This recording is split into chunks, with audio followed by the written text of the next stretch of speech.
Legenda Petani Immortal episode 19. Li Yunfei merasa diperlakukan tidak adil.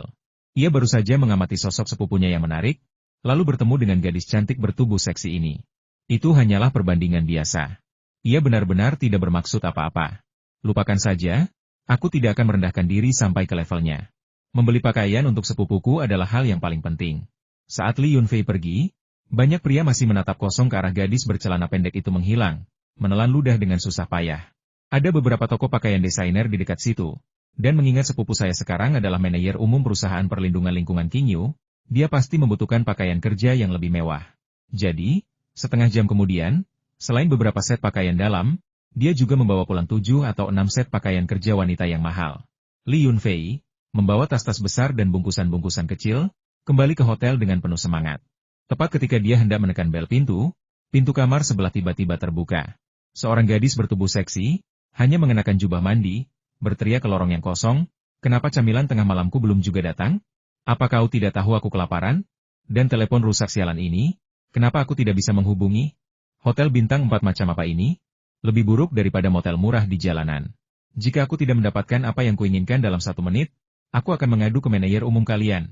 Setelah gadis itu selesai berteriak, dia menyadari bahwa Li Yunfei berdiri di pintu ruangan sebelah, menatapnya dengan tak percaya. Wajah gadis itu tampak seperti tertutup es, dan bekas tangannya hampir tidak terlihat. Namun, melihat ekspresi Li Yunfei, dia langsung marah dan berteriak, "Kau lagi? Kau menyukaiku, kan? Mau masuk ke kamarku dan melihat-lihat? Lihat, lihat, lihat. Kalau kau melihat lagi, aku akan meninjumu sampai mati. Keluar. Apa kau gila?" Li Yunfei bingung dengan hinaannya. Itu bukan sesuatu yang ingin dilihatnya. Mengapa dia tiba-tiba keluar dan berteriak seperti itu? Apa salahnya dia melihat dengan rasa ingin tahu? Bisakah kau menyembuhkannya?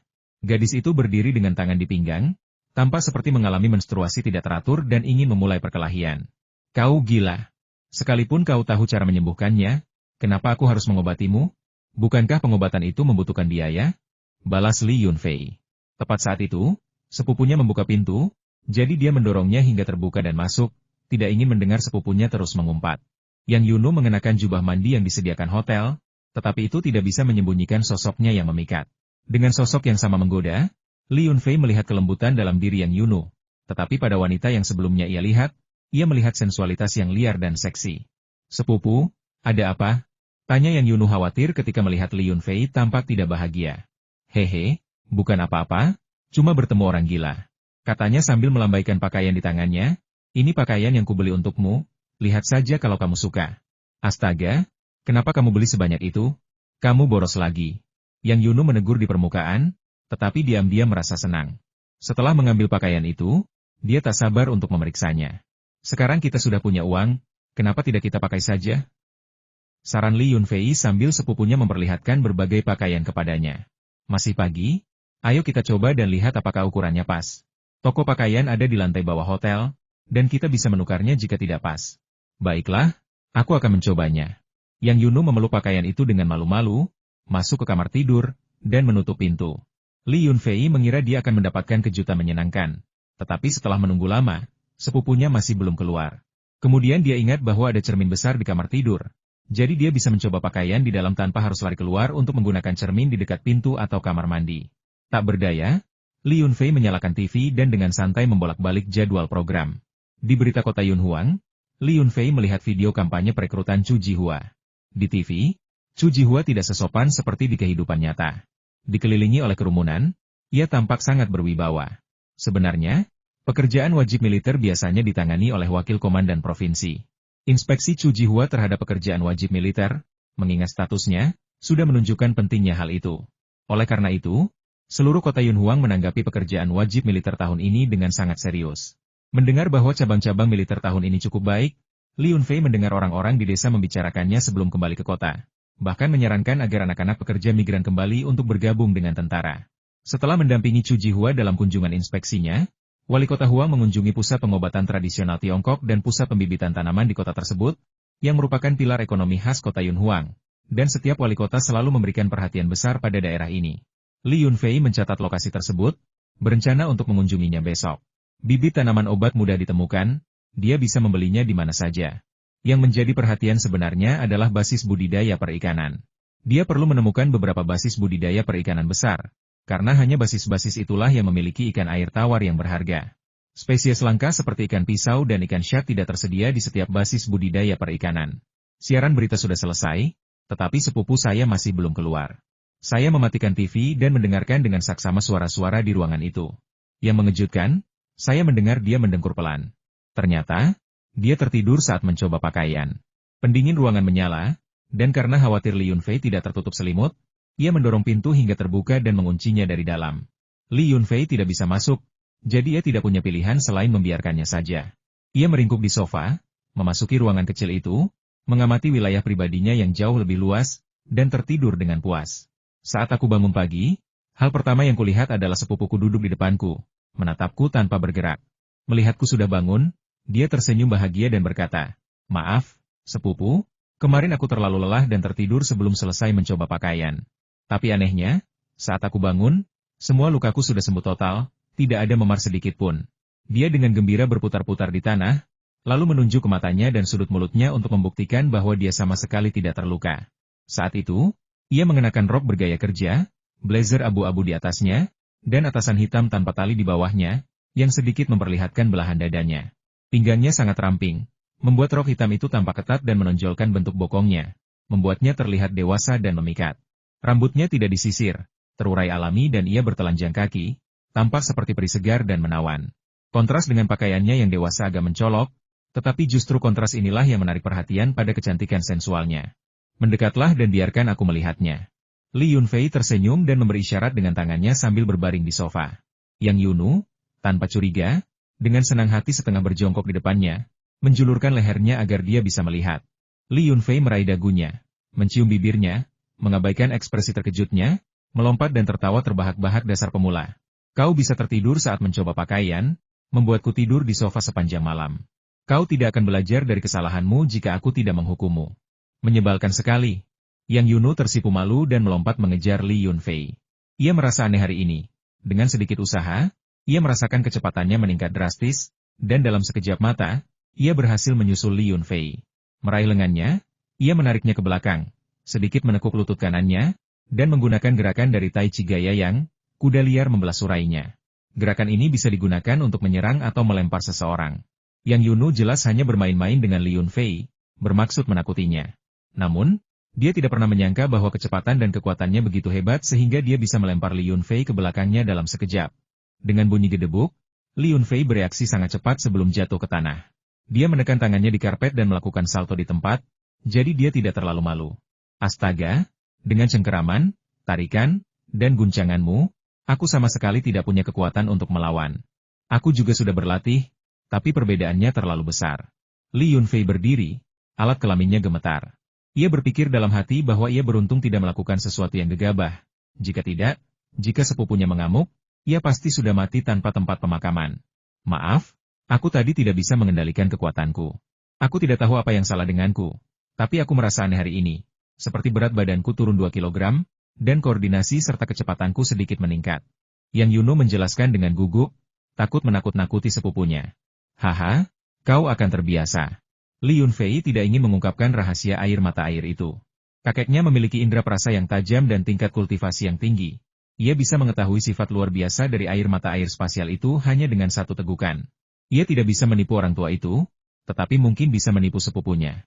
Setelah mengatakan itu, dia bergegas ke kamar mandi untuk menyikat gigi dan mencuci muka, tanpa menyebutkan air mata air tersebut. Dia dan sepupunya menyantap sarapan gratis yang disediakan hotel, lalu bersiap untuk berkendara ke pangkalan pembibitan di pinggiran kota. Di tengah perjalanan, Jiang Qinqin menelepon lagi, mengatakan bahwa dia ingin mengundurkan diri dan menuntut penjelasan untuk Yang Yunu. Dia berencana membuat keributan di perusahaan dan mendapatkan kembali gaji Yang Yunu. Dia mengatakan bahwa pemecatan Yang Yunu tanpa pemberitahuan apapun oleh perusahaan melanggar hukum ketenagakerjaan dan bahwa dia dapat menuntut kompensasi. Meskipun Yang Yunu menahan amarahnya, dia tidak ingin membuat keributan. Namun, dia tidak bisa menolak bujukan Jiang Qinqin. Dia berkata bahwa mereka datang dengan tenang tetapi pergi dengan gemuruh. "Apa yang kita lakukan sebagai pekerja untuk mencari nafkah? Kita menanggung penghinaan atasan hanya untuk mendapatkan gaji. Sekarang dia telah dipecat dan bahkan belum menerima gajinya, dia tidak bisa membiarkannya begitu saja." Suara Jiang Qinqin terdengar keras di telepon, dan Li Yunfei dapat mendengarnya dengan jelas. Melihat sepupunya ragu-ragu, dia berkata, apa yang dia katakan masuk akal. Saya sudah bekerja di perusahaan perlindungan lingkungan Tianjie begitu lama, dan saya belum menerima gaji. Saya juga kehilangan uang untuk biaya hidup, biaya perjalanan, sewa, DLL. Karena saya menandatangani kontrak kerja, saya seharusnya pergi dan menuntut penjelasan. Ketika saya cedera dan dirawat di rumah sakit, perusahaan juga memecat saya. Tetapi selain membayar perawatan medis saya, mereka juga memberi saya tambahan 20.000 hingga 30.000 yuan, yang setara dengan gaji 3 bulan. Baiklah kalau begitu, menepilah dan aku akan naik taksi. Yang Yunu berpikir lama sebelum akhirnya mengambil keputusan. Urusan saya tidak mendesak. Saya bisa pergi ke pusat pembibitan besok. Biar saya antar Anda ke sana, kata Li Yunfei. Tidak perlu, tidak baik jika kau ikut serta kalau kita akan menimbulkan masalah. Lagi pula, rumahmu akan selesai dibangun besok, dan itu akan menunda semuanya selama beberapa hari lagi. Jangan sampai itu mengganggu bisnis peternakan yang penting. Yang Yunu khawatir citranya akan rusak. Jika dia pergi ke perusahaan untuk meminta penjelasan, mereka pasti akan sedikit berdebat, dan dia tidak ingin sepupunya melihatnya dan memengaruhi citranya. Melihat desakannya, Li Yunfei tidak punya pilihan selain menepi dan membiarkannya keluar dari mobil. Dia mengatakan akan menelepon mereka setelah menyelesaikan urusannya. Setelah memasuki daerah pinggiran kota, jumlah kendaraan di pusat pengobatan herbal Tiongkok justru meningkat. Li Yunfei memarkir mobilnya di pinggir jalan dan melihat banyak turis di salah satu pusat penanaman. Mereka bahkan datang berkelompok 3 atau 5 orang untuk berfoto. Dan beberapa orang membawa pot berisi ramuan herbal Tiongkok dan pergi dengan puas. Yang lebih mengejutkan lagi, seorang anak berusia 7 atau 8 tahun membawa ember keramik kecil, yang ternyata berisi Ganoderma lucidum. Ini seharusnya adalah Ganoderma lucidum yang ditanam menggunakan teknik budidaya batang kayu. Anda dapat melihat sepotong kecil kayu busuk di bawah Ganoderma lucidum. Ganoderma lucidum ini hanya sebesar telapak tangan, sedikit ungu di bagian tengah, dan keputihan di bagian tepinya. Di pintu masuk, Li Yunfei melihat papan nama, yang juga bisa disebut papan iklan, yang menyambut wisatawan untuk berkunjung dan berfoto. Papan itu menyatakan bahwa semua ramuan herbal Tiongkok di pusat pengobatan herbal tersebut tersedia untuk dijual, selama pelanggan menyukainya dan mampu membayar harganya. Dia mengikuti kerumunan orang ke tempat penjualan tanaman obat hias Tiongkok, menanyakan harga beberapa tanaman obat kepada staf, dan mendapati harganya cukup terjangkau. Misalnya, Ganoderma lucidum yang baru saja dilihatnya hanya seharga 100 yuan per pot. Baiklah, Li Yunfei telah menerima kenyataan bahwa obat tradisional Tiongkok yang dibudidayakan secara artifisial harganya sangat murah. Dia tidak dapat menemukan Ganoderma lucidum liar. Dia telah pergi ke pegunungan beberapa kali tanpa menemukan jejak pun. Jika dia bisa membudidayakan Ganoderma lucidum di ruang kecil, dia seharusnya dapat meningkatkan khasiat obatnya dan mencapai tingkat Ganoderma lucidum liar. Mengikuti petunjuk di kebun obat herbal Tiongkok, kami dengan cepat menemukan rumah kaca Ganoderma lucidum. Begitu masuk, kami melihat Ganoderma lucidum seukuran telapak tangan menutupi tanah, berlapis-lapis, dengan potongan-potongan Ganoderma lucidum mengintip dari sela-sela kayu, menyerupai kepala kobra. Di dalam terdapat banyak turis dan staf yang sedang memindahkan jamur Ganoderma lucidum satu persatu ke dalam pot bunga atau ember kecil untuk para pengunjung. Jamur Ganoderma lucidum ini cukup besar, bisa dianggap sebagai bibit jamur. Menjual satu jamur seharga 100 yuan sudah merupakan harga yang sangat mahal. Namun, orang awam, yang telah mendengar berbagai legenda tentang Ganoderma lucidum, mengira itu adalah semacam ramuan ajaib dalam pengobatan tradisional Tiongkok dan merasa bahwa 100 yuan untuk satu jamur adalah harga yang sangat murah. Mereka tidak pernah membayangkan bahwa bibit Ganoderma lucidum sebesar itu dapat dibeli hanya dengan beberapa yuan. Li Yunfei, dengan pendengarannya yang tajam, mendengar beberapa staf mengobrol dan tertawa di sudut ruangan dan akhirnya mengetahui sesuatu. Ia pun menemui orang yang bertanggung jawab dan mengatakan bahwa ia ingin membeli bibit Ganoderma lucidum untuk dibudidayakan sendiri, dan tidak menggunakan uang yang harganya sangat mahal yang dibayarkan kepada wisatawan untuk dirinya sendiri. Nah, setelah mendengar itu, penanggung jawab rumah kaca Ganoderma lucidum langsung memberikan harga 20 yuan per kantong jamur, untuk Ganoderma lucidum ungu asli. Dia mengatakan bahwa selama lingkungannya sesuai, jamur itu akan bertahan hidup 100%, yang jauh lebih baik daripada Ganoderma lucidum yang telah dipindahkan ke pot bunga. Li Yunfei memperkirakan ruang di bak truk dan memesan 200 kantong bibit Ganoderma lucidum, dengan irisan Ganoderma lucidum yang sudah berukuran sebesar telapak tangan anak kecil. Setelah membayar 4.000 yuan, penanggung jawab segera mengatur para pekerja untuk memuat 200 kantong bibit Ganoderma lucidum ke truknya. Selanjutnya, Li Yunfei membeli beberapa tanaman obat Tiongkok yang berharga. Kecuali Cordyceps sinensis, yang tidak dapat dibudidayakan secara buatan, ia menanam beberapa tanaman obat Tiongkok yang paling berharga, mengisi kekosongan di bidang ginseng. Di depan ada sebuah perusahaan budidaya perikanan besar. Saat saya parkir, saya terlalu dekat dengan sarang lebah buatan di pinggir jalan dan disengat lebah. Rasanya cukup sakit, dan lengan saya bengkak. Saya ingin menegur peternak lebah itu. Tetapi setelah melihat sekeliling, saya tidak melihat satupun turis. Dalam amarahnya, Li Yunfei menyelipkan beberapa sarang lebah dari pinggir jalan ke ruang kecilnya. Lagi pula, ada banyak sarang lebah di sini, dan peternak lebah tidak akan tahu berapa banyak yang hilang dalam waktu singkat. Ketika mereka pertama kali mulai menanam semangka di lahan kecil, tidak ada makhluk hidup yang melakukan penyerbukan, namun semangka tumbuh dengan cukup baik. Li Yunfei kemudian mengabaikan serangga kecil seperti kupu-kupu dan lebah yang menyebarkan serbuk sari. Dia baru saja menerima beberapa sarang lebah dari seseorang, yang dipenuhi dengan lebah yang tak terhitung jumlahnya, ketika dia teringat hal ini. Kalau dipikir-pikir, tempat tinggalnya yang kecil saat ini hanya memiliki beberapa pohon buah dengan bunga-bunga kecil, dan tanahnya ditutupi oleh tanaman herbal, dengan sangat sedikit tanaman berbunga. Dia bahkan bertanya-tanya apakah lebah-lebah itu akan kelaparan. Perusahaan budidaya perikanan itu memiliki petugas keamanan yang tidak mengizinkan orang luar masuk dengan bebas. Namun, setelah mendengar bahwa Li Yunfei datang untuk membeli benih ikan, para petugas keamanan langsung bersemangat. Setelah menelepon orang yang bertanggung jawab, seseorang segera datang dengan kendaraan listrik roda 4 untuk menjemput Li Yunfei. Setelah Li Yunfei masuk ke dalam mobil dan bertukar nama, dia bertanya kepada orang yang bertanggung jawab, yang bernama Su, tentang bibit ikan. Su mengaku sebagai manajer perusahaan produk perairan dan kerabat bos, membual bahwa mereka memiliki semua jenis ikan air tawar dari selatan. Li Yunfei bertanya dengan santai, "Oh, apakah Anda memiliki ikan pisau sungai Yangtze dan ikan shad?" Tangan manajer Su gemetar, hampir menabrak pohon besar di pinggir jalan. Ia berkata dengan ekspresi aneh, "Anda sebenarnya tidak ingin membudidayakan ikan shad sungai Yangtze, kan? Hehe, soal ikan shad, kami belum punya di sini. Tapi kami punya beberapa ikan shad sungai Yangtze. Namun, mereka bukan lagi anakan. Mereka sudah tumbuh sekitar 10 cm. Sejujurnya, ikan-ikan ini sangat sulit dibudidayakan. Kami mengimpor 10.000 anakan dari Shanghai, memeliharanya selama beberapa bulan, dan lebih dari 1.000 diantaranya mati. Kami rugi besar. Berapa harga Anda membelinya?" Tanya Li Yunfei agak hati-hati. Manajer Su terlalu larut dalam keluhan dan penyesalannya sehingga tidak menyadarinya saat itu. Ia menjawab, "Tahun lalu, satu ekor bibit ikan pisau harganya 128 yuan. Tahun ini, harganya sedikit turun menjadi 120 yuan. Saya pergi membeli bibit ikan bersama seorang ahli budidaya perikanan. Total nilai bibit ikan pisau itu adalah 1,2 juta yuan. Kami tidak tidur sama sekali sepanjang perjalanan, terus-menerus mengingatkan sopir untuk mengemudi dengan hati-hati. Meskipun begitu, lebih dari 100 ekor ikan mati di perjalanan. Itu semua uang. Apa yang terjadi selanjutnya bahkan lebih buruk. Setelah ditebarkan ke kolam besar, ratusan ikan mati malam itu juga. Entah karena iklim atau perbedaan suhu.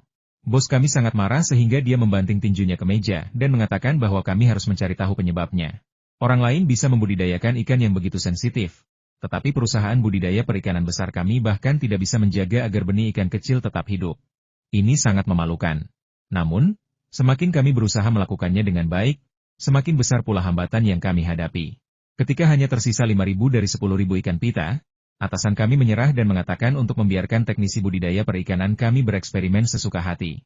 Siapapun yang dapat menemukan metode pembiakan yang sesuai akan baik-baik saja, meskipun hanya 1.000 yang bertahan hidup pada akhirnya. Namun ketika hanya tersisa sedikit lebih dari 1.000 ekor, tidak ada teknisi yang berani mendekati tepi kolam ikan pisau itu. Mereka memperlakukan ikan-ikan itu seperti bangsawan, tetapi ikan-ikan itu terus mati, tidak tumbuh lebih besar, dan sakit karena satu penyakit atau penyakit lainnya. Lihat. Kolam percobaan nomor 2 di sebelah kanan adalah kolam ikan pisau. Saat ini, panjangnya hanya sekitar 10 cm. Yang lebih besar panjangnya 13 atau 14 cm, dan yang lebih kecil panjangnya 8 atau 9 cm. Kolam ikan pisau ini telah menjadi mimpi buruk bagi perusahaan produk perairan kami. Saya tidak takut untuk mengakuinya. Tetapi jika Anda bersedia mengambilnya, kami hanya akan mengenakan biaya harga pokok. Segera singkirkan ikan-ikan itu agar kami dapat mengosongkan kolam untuk membudidayakan ikan air tawar berharga lainnya. Harga pokok? Berapa harganya? Li Yunfei paling tidak takut pada hewan yang sakit. Jelas sekali bahwa manajer Su kelelahan karena ikan pisau itu dan berada di ambang gangguan mental. Harga pokok ditambah kerja keras kami selama beberapa bulan terakhir, saya akan mengenakan biaya 300 per ekor ikan. Jika menurut Anda itu dapat diterima, saya akan meminta para pekerja untuk mengambilnya untuk Anda sekarang juga. Manajer Su memarkir mobilnya di sebelah kolam uji nomor 2 dan menunjuk ke anakan ikan pisau yang sakit di kolam tersebut. Tidak ada gunanya menyembunyikannya. Beberapa di antaranya mati setiap hari.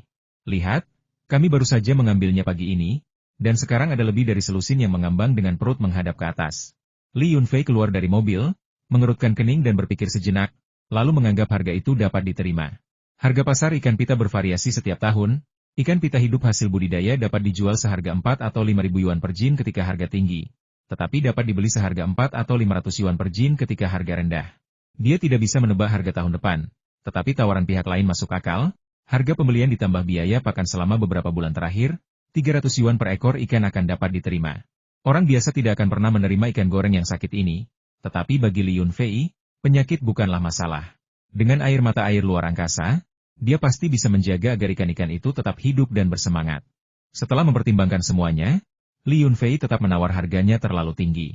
Teknik pembiakanmu tidak bagus. Meskipun kamu telah memelihara mereka selama 2 atau 3 bulan, benih ikan ini tidak hanya gagal tumbuh, tetapi pertumbuhan normal mereka juga terhambat. Selain itu, aku tidak yakin penyakit apa yang mereka derita sekarang, dan obat apa yang telah kamu berikan pada ikan pisau itu. Risikonya terlalu besar. 200 per ekor, aku hampir tidak bisa menerimanya. Manajer Su menggelengkan kepalanya berulang kali dan berseru.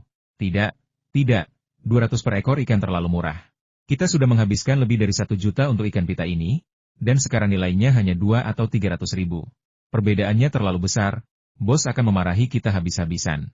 Kau tidak bisa menghitungnya seperti itu. Jika 10.000 ikan pisau bertahan hidup dan tumbuh sebesar ini, nilainya akan mencapai 2 juta. Bukankah itu keuntungan yang sangat besar? Tapi jika mereka mati, percuma saja terus membicarakannya. Siapa yang akan membayar ikan mati? Li Yunfei berpura-pura tidak senang dan berkata dengan acuh tak acuh. Oh, kalau begitu bawa aku ke daerah penyu cangkang lunak Tiongkok. Jika itu tidak berhasil, kita bisa membawa pulang beberapa ribu tukik penyu. Melihat Li Yunfei kembali masuk ke mobil listrik, manajer Su ragu sejenak. Setelah mengemudi beberapa saat, dia tiba-tiba berkata, Tuan Li, saya lihat Anda benar-benar menginginkan ikan pita itu. Bagaimana kalau begini? Saya akan bertanya kepada bos. Jika Anda yakin ingin membeli ikan pita ini hari ini, Anda bisa menaikkan harganya sedikit, dan kita akan menjualnya. Li Yunfei tersenyum tenang dan berkata dengan sangat mantap. Hehe, sebaiknya kau tanyakan pada bos dulu. Jika terlambat, puluhan ikan pisau lainnya di kolam ini mungkin akan mati, dan itu kerugian besar. Ikan pisau ini sangat kecil, dan mereka sakit. Aku khawatir sebagian besar dari mereka akan mati sebelum sampai di rumah. Risikonya terlalu besar, seperti berjudi. Jika ada sedikit kesalahan, aku akan kehilangan semua tabunganku. Manajer Su tidak punya pilihan selain menelepon bosnya. Dia keluar dari mobil dan berlari agak jauh, berpura-pura membicarakan sesuatu. Kemudian dia menutup telepon dan berlari kembali dengan ekspresi tak berdaya di wajahnya. Berkata, Tuan Li, bos kami mengatakan harganya 220 yuan per ekor ikan. Karena ini pertama kalinya kami berbisnis, Anda harus memberi kami sedikit ruang untuk untung. Ikan pisau ini semuanya dibeli. Ada biaya yang terlibat. Anak penyu cangkang lunak Cina yang ingin Anda lihat dibiarkan oleh kami. Harganya 2 yuan per ekor di luar, tetapi jika Anda ingin banyak, Anda bisa mendapatkannya dengan harga 1,5 yuan per ekor. Berapa banyak yang terlalu banyak? 10.000? 20.000? Li Yunfei merasa lega dan mulai bercanda. Hehe, kalau kamu mau beternak kura-kura, bagaimana mungkin kamu repot-repot membeli dari kami kalau kamu tidak beternak 100.000 atau 200.000 ekor? Manajer Su kembali percaya diri dengan menyebutkan skala operasinya dan membusungkan dada saat berbicara. Li Yunfei tiba-tiba berkata, baiklah, ingat harga diskon yang kau tawarkan untuk tukik penyu. Karena bosmu sudah bilang begitu, aku akan menghormatimu, atau kau tidak akan berbisnis denganku lagi. Aku akan membawa ikan pisau hari ini, suruh seseorang mengambilnya dan memasukkannya ke dalam akuarium. Aku mengendarai truk pickup Dajiram Longhorn, carilah akuarium yang cocok dan pas untuk mereka. Jika tingginya pas, kau bisa menumpuknya. Ketika manajer Su melihat Li Yunfei setuju untuk menangkap ikan pisau, senyum akhirnya muncul di wajahnya. Dia meyakinkannya, jangan khawatir, harga kami untuk klien besar transparan. Saat ini, semua orang di bisnis grosir makanan laut saling mengetahui harga masing-masing. Mengenai penempatan bibit ikan pisau, Anda tidak perlu khawatir. 1.000 ekor mungkin terdengar banyak, tetapi mereka akan tidak mencolok di dalam akuarium. Saat para peternak ikan menangkap ikan pisau, Li Yunfei mengikuti manajer Su ke area tempat pemeliharaan kura-kura. Di sana, ia melihat kolam-kolam yang penuh dengan anak kura-kura kecil yang sangat lucu. Cangkang mereka seukuran koin, dan ia bisa menangkap lebih dari 10 ekor sekaligus. Banyak orang datang ke sini untuk membeli kura-kura. Budidaya kura-kura adalah produk perairan berisiko tinggi namun berpotensi menghasilkan keuntungan tinggi. Jika dibudidayakan dengan baik, kolam kura-kura dapat membuat seorang peternak kaya. Jika dibudidayakan dengan buruk, kolam kura-kura dapat membuat seseorang bangkrut. Tidak lama kemudian, pekerja tambak ikan itu menelepon manajer Su, mengatakan bahwa semua ikan telah tertangkap. Dia menghitungnya dan menemukan ada 1.300 ekor ikan. Selusin atau lebih ikan lainnya dalam kondisi setengah mati dan belum dihitung. Li Yunfei membayar 290.000 yuan, termasuk biaya tangki air lebih dari 20 tangki kecil dan beberapa pompa oksigen bertenaga baterai. Kedua pihak bertukar nomor telepon, dan demi kerjasama di masa depan, tidak ada yang mempermasalahkan hal-hal kecil tersebut. Li Yunfei mengatakan bahwa setelah ia kembali dan membersihkan kolam, ia akan meminta manajer Su untuk mengatur agar para pekerja mengantarkan barang-barang tersebut. Ia belum tahu berapa banyak tukik penyu yang dibutuhkannya, tetapi jumlahnya tidak akan kurang dari 100.000. Lagi pula, ada 9 kolam yang tersebar di sekitar bukit. Selain kolam di rumah Li Yunfei yang memelihara belut, dan kolam di rumah Li Tieshu di sebelahnya yang memelihara berbagai macam ikan, 7 kolam kecil lainnya perlu dibersihkan secara menyeluruh sebelum benih ikan lainnya dapat dilepaskan.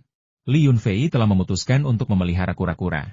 Menurutnya, kura-kura lebih mudah dipelihara daripada belut, dan harga ekonomisnya sedikit lebih tinggi. Ia semakin kesal dengan belut-belut di 2 kolam kecil di sebelah kolamnya. Belut-belut itu tumbuh terlalu cepat dan terlalu padat.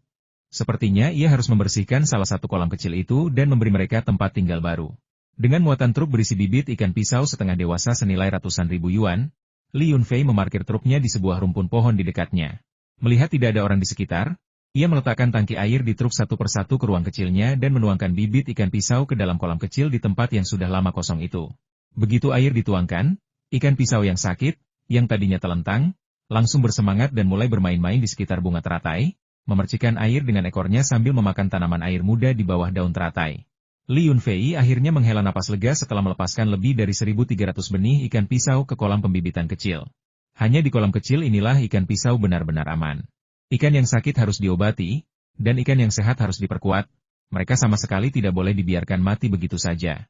Setelah menenangkan ikan pisau, Li Yunfei memperhatikan bahwa lebah-lebah di beberapa sarang terbang liar di ruang kecil itu, seolah-olah mereka telah menjadi gila.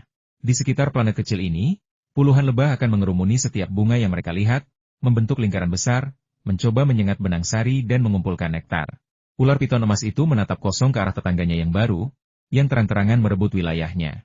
Ia sangat marah dan membuka mulutnya lebar-lebar, menelan lebah-lebah yang tak terhitung jumlahnya yang terbang melewatinya. Burung Girfalcon itu berteriak tidak sabar beberapa kali, mengusir beberapa lebah yang ingin mendekati sarangnya. Beberapa lebah bodoh masih mencoba menyelinap ke sarangnya, yang membuat Ertuzi marah.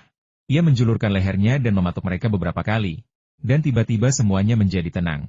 Hehe, aku merasa ada sedikit lebih banyak kehidupan di ruang kecil ini. Bahkan langit yang suram pun tampak sedikit lebih cerah. Tapi planet kecil ini masih terlalu kecil. Ia perlu lebih besar, jauh lebih besar. Roh Li Yunfei melayang di langit, dengan gembira mengamati wilayah pribadinya.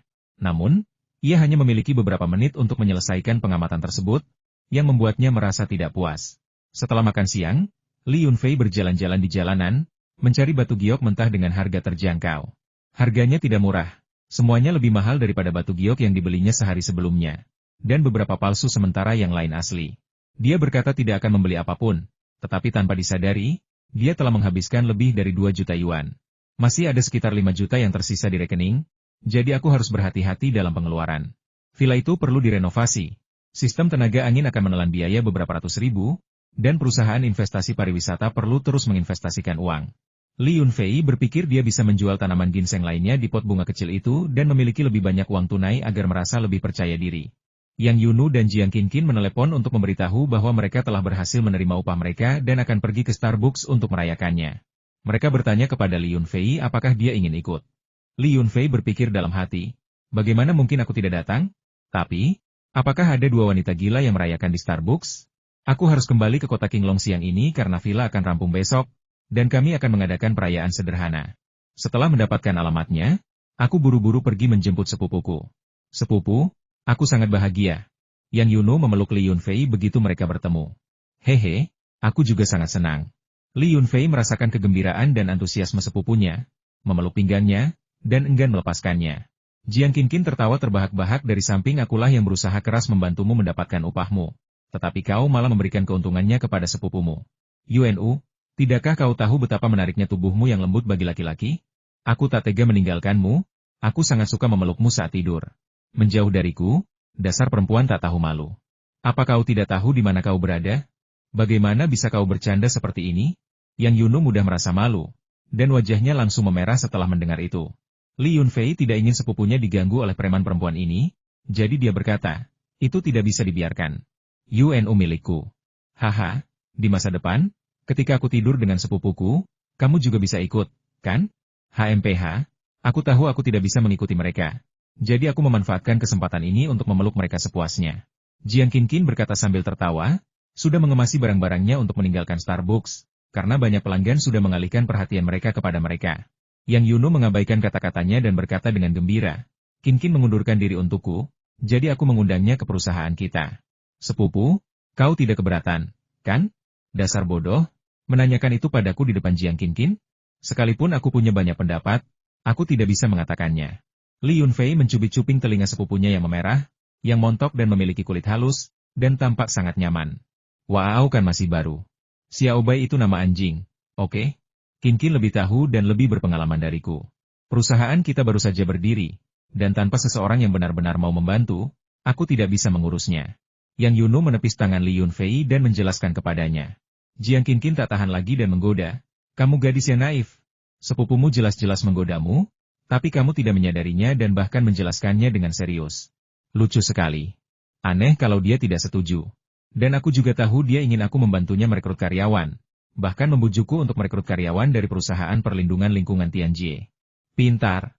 Aku benar-benar takut suatu hari nanti kau akan menculik sepupuku. Li Yunfei berkata sambil tertawa saat berjalan menuju Longhorn, membuka pintu mobil dan mempersilakan mereka masuk terlebih dahulu. Sebelum berkata, tapi jika kalian bisa merekrut orang, jangan membajak mereka. Membajak selalu tidak etis. Aku tahu, perusahaan ini bahkan belum mulai beroperasi. Apa gunanya membicarakan moralitas? Prioritas utama kita sekarang seharusnya adalah bertahan hidup, kan? Apa kau benar-benar berpikir sampah itu bisa menopang sebuah perusahaan? Kata Jiang Qinqin dengan nada menghina. Begitu dia selesai berbicara, telepon Li Yunfei berdering. Li Yunfei melirik ID penelepon dan melihat itu Xie Kang dari Dream Garden yang menelepon. Begitu dia menjawab, tawar yang Xie Kang terdengar di telepon. Haha, Yunfei, ini luar biasa. Hanya dalam 1 hari 1 malam, semua tanaman air yang kau tanam telah berakar dan sekarang menyebar ke tengah danau. Air danau yang tadinya hitam di sekitar tanaman air telah berubah menjadi jernih. Meskipun masih ada sedikit bau, aroma segar tanaman air sudah bisa tercium. Jika ini terus berlanjut, kurasa kita akan melihat danau yang jernih dalam waktu kurang dari 3 hari. Li Yunfei telah mengantisipasi situasi ini, tetapi dia tidak menyangka akan berdampak begitu cepat, mungkin karena terlalu banyak tanaman air yang ditempatkan di tempat tersebut. Bukan apa-apa, ini sesuai harapan kami. Jika tidak berhasil, itu akan menjadi kejutan bagi saya, kata Li Yunfei dengan sedikit rasa percaya diri yang dibuat-buat. Ngomong-ngomong, sekarang Tuan Xie sudah terbebas dari kekhawatiran ini, apakah Anda punya waktu untuk datang ke rumah saya besok? Villa yang baru dibangun sudah selesai dibangun, tetapi penataan lanskap sekitarnya masih belum diputuskan. Saya meminta Hudahai untuk membuat peta perencanaan, dan saya harap Tuan Xie dapat menemukan seorang ahli untuk mempertimbangkan kembali apakah itu sesuai. Haha, villanya sudah selesai dibangun. Ini adalah momen yang menggembirakan, aku harus pergi dan mengucapkan selamat kepadamu. Jangan khawatir, aku sendiri juga seorang perancang lanskap. Kamu hanya perlu menyiapkan makanan dan minuman, dan aku akan mengurus semuanya. Xie Kang sedang dalam suasana hati yang gembira dan langsung setuju. Jangan khawatir, anggur dan masakannya dibuat di pedesaan. Anda pasti akan puas, kata Li Yunfei sambil tersenyum. Haha, itu bagus. Begitu saya menutup telepon, saya mendengar tawarian 2 gadis di belakang saya hore. Kita berhasil. Si Anu, bukankah tadi kau mempertanyakan teknik budidaya tanaman air kami? Li Yunfei menoleh dan melirik Jiang Qinqin. Kedua gadis itu sangat gembira hingga pakaian mereka berantakan, tetapi mereka tidak peduli. Jiang Qinqin bahkan mencondongkan tubuh ke tengah kursi depan, dadanya setengah terbuka, dan berteriak di telinga Li Yunfei tanpa mempedulikan penampilannya apa hebatnya tanaman air. Yang membuatku bahagia adalah ada orang bodoh yang mengenali teknologi kita dan bahkan bersedia membayar kita 8 juta RMB. Kita kaya. Sebagai manajer di perusahaan seperti ini, kita pasti tidak akan bisa menghabiskan semua bonus kita. Li Yunfei melirik dadanya dan mendengus. Tidak sebesar milik sepupuku. Apa gunanya memamerkannya? Bahkan ada tahi lalat hitam kecil di tengah belahan dadanya. Tidak sesempurna milik sepupuku. Saat melewati toko kembang api, Li Yunfei membeli kembang api senilai lebih dari 20.000 yuan, ditambah beberapa rangkaian petasan. Dia membeli setengahnya untuk digunakan di malam hari dan setengahnya lagi untuk siang hari. Dia berencana menyalakan sebagian di siang hari saat atap tertutup, dan terus menyalakannya di malam hari. Jika batruknya tidak terlalu penuh, Li Yunfei mungkin akan membeli lebih banyak lagi. Orang kaya baru harus bertindak seperti orang kaya baru. Di desa, Orang tua Li Yunfei sibuk mempersiapkan upacara peletakan batu pertama untuk besok. Melihat Li Yunfei membeli sekarung kembang api dan petasan, mereka sangat sedih. Jika Yang Yunu tidak ada di sana, mereka pasti akan memarahinya.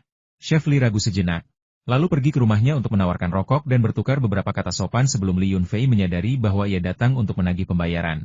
Jika dipikir-pikir, itu masuk akal. Sejak awal pemesanan jamuan makan, semuanya telah dibayar oleh pihak lain, dan dalam 1 atau 2 bulan terakhir, ia sudah berutang 40 atau 50 ribu yuan kepadanya. Untungnya, pihak lain berasal dari desa yang sama. Jika itu seseorang dari desa lain, ia pasti sudah menuntut pembayaran sejak lama. Hehe, Paman Chef, aku lupa ini. Seharusnya aku membayarmu lebih awal. Ini baru bagian atas gedung. Masih ada dekorasi dan perencanaan lanskap yang harus dilakukan. Akan memakan waktu cukup lama, dan kau akan sibuk. Aku akan mentransfer 100 ribu nanti. Kita akan melakukan penyesuaian nanti. Beritahu aku berapa banyak yang kau dapatkan pada akhirnya. Bagus sekali, saya akan memberikan nomor rekening banknya sekarang juga, jadi saya tidak perlu jauh-jauh ke kota untuk menyetor uangnya. Chef Li tidak menyangka akan mendapatkan uang semudah itu.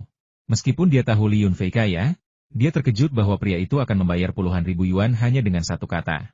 Itu terlalu murah hati. Bisnis restoran pedesaan serba lengkapnya melibatkan kerja keras, dengan total tagihan 100 ribu yuan tetapi keuntungan maksimal hanya 20 ribu hingga 30 ribu yuan. Biasanya dia tidak bisa memasak hidangan sebanyak itu dalam setahun, tetapi dia tidak pernah menyangka akan mendapatkan pekerjaan sebesar itu dari Li Yunfei, dengan 4 meja jamuan makan setiap hari selama beberapa bulan. Pekerjaan beberapa bulan ini lebih banyak daripada yang biasa dia lakukan dalam setahun. Li Yunfei mendapatkan nomor kartu bank Chef Li dan mentransfer uang langsung melalui mobile banking. Malam itu, Chef Li menelepon istri dan kedua keponakannya untuk membantu. Dilihat dari ekspresinya yang gembira, dia pasti sudah memeriksa rekening tersebut. Penyelesaian atap merupakan peristiwa yang menggembirakan di desa.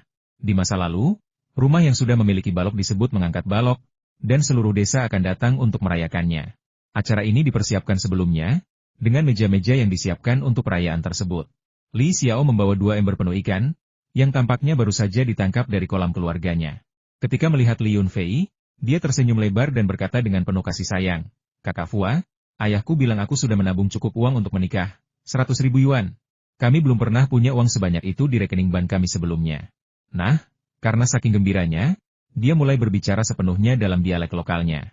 Bekerja keraslah, akan ada banyak kesempatan untuk menghasilkan banyak uang di masa depan. Li Yunfei menepuk bahunya dan menyuruhnya untuk segera bekerja di dapur. Kakek kelima berjalan mendekat dengan senyum lebar, mengisap pipanya, dan mendesak Li Qinghu di belakangnya untuk segera membawa anggur yang enak. "Fua, paman kelima memang tidak terlalu cakap, tapi dia punya banyak minuman keras di rumah. Besok rumah barumu akan selesai dibangun, dan paman kelima akan menambahkan beberapa ratus kati minuman keras Wu Liang Ye untukmu.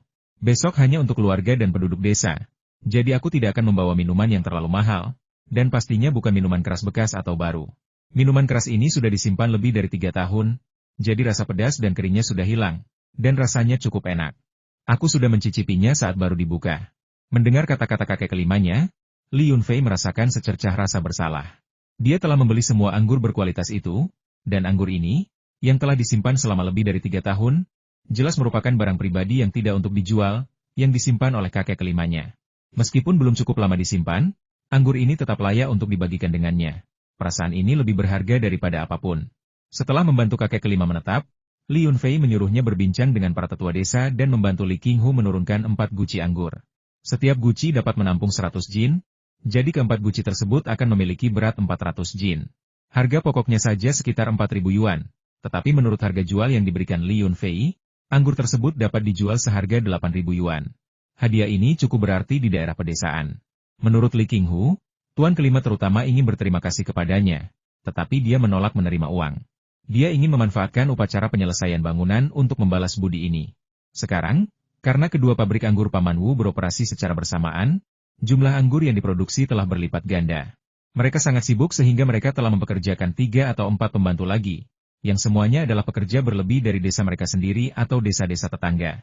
Mereka semua bersemangat untuk bekerja dengan upah 30 yuan sehari.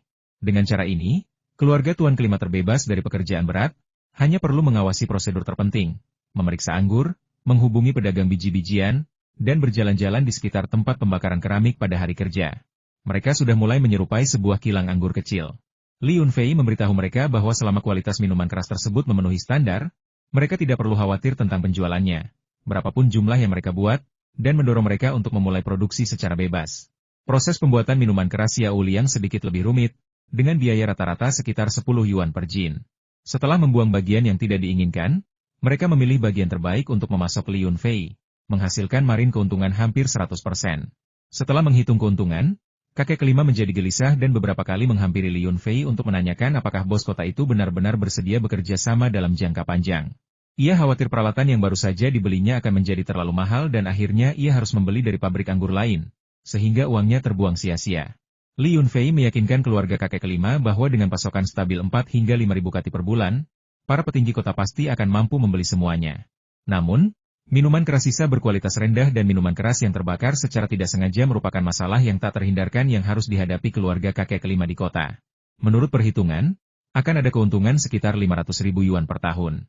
Baru-baru ini, kakek kelima saya sudah banyak menegakkan punggungnya, dan suaranya jauh lebih lantang ketika berbicara dengan penduduk desa.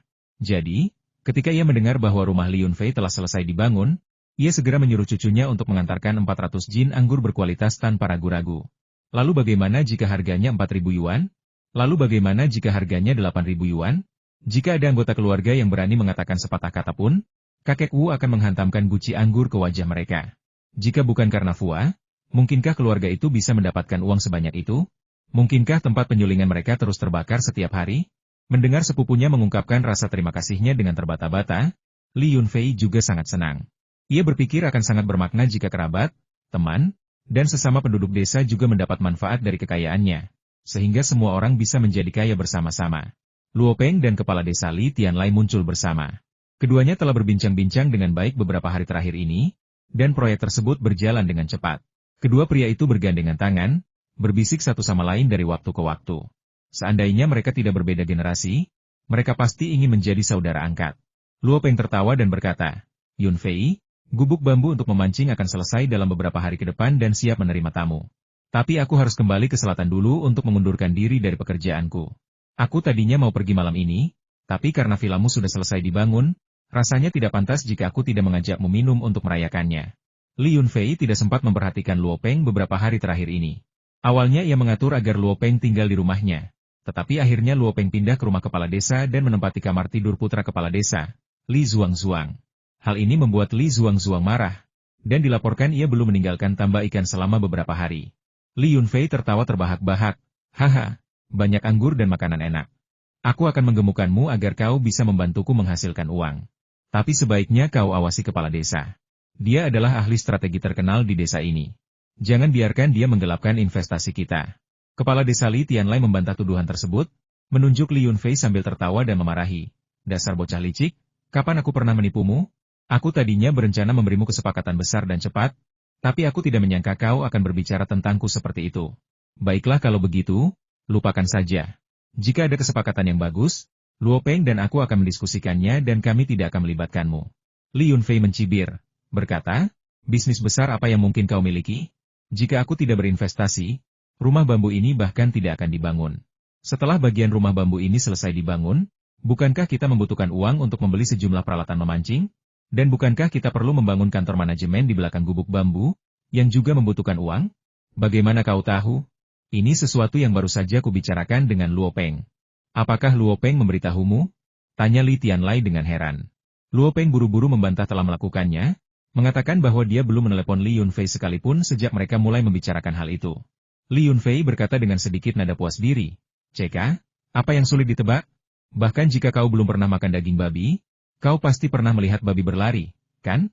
Saat kita pergi bermain dulu, bukankah pusat-pusat perikanan di waduk orang lain juga melakukan hal yang sama? Tapi menurutku, kita sebaiknya meninggalkan jalan yang lebar di belakang gubuk bambu, dan membangun bangunan bambu tepat di belakang jalan. Ini bisa berfungsi sebagai pusat manajemen untuk saat ini.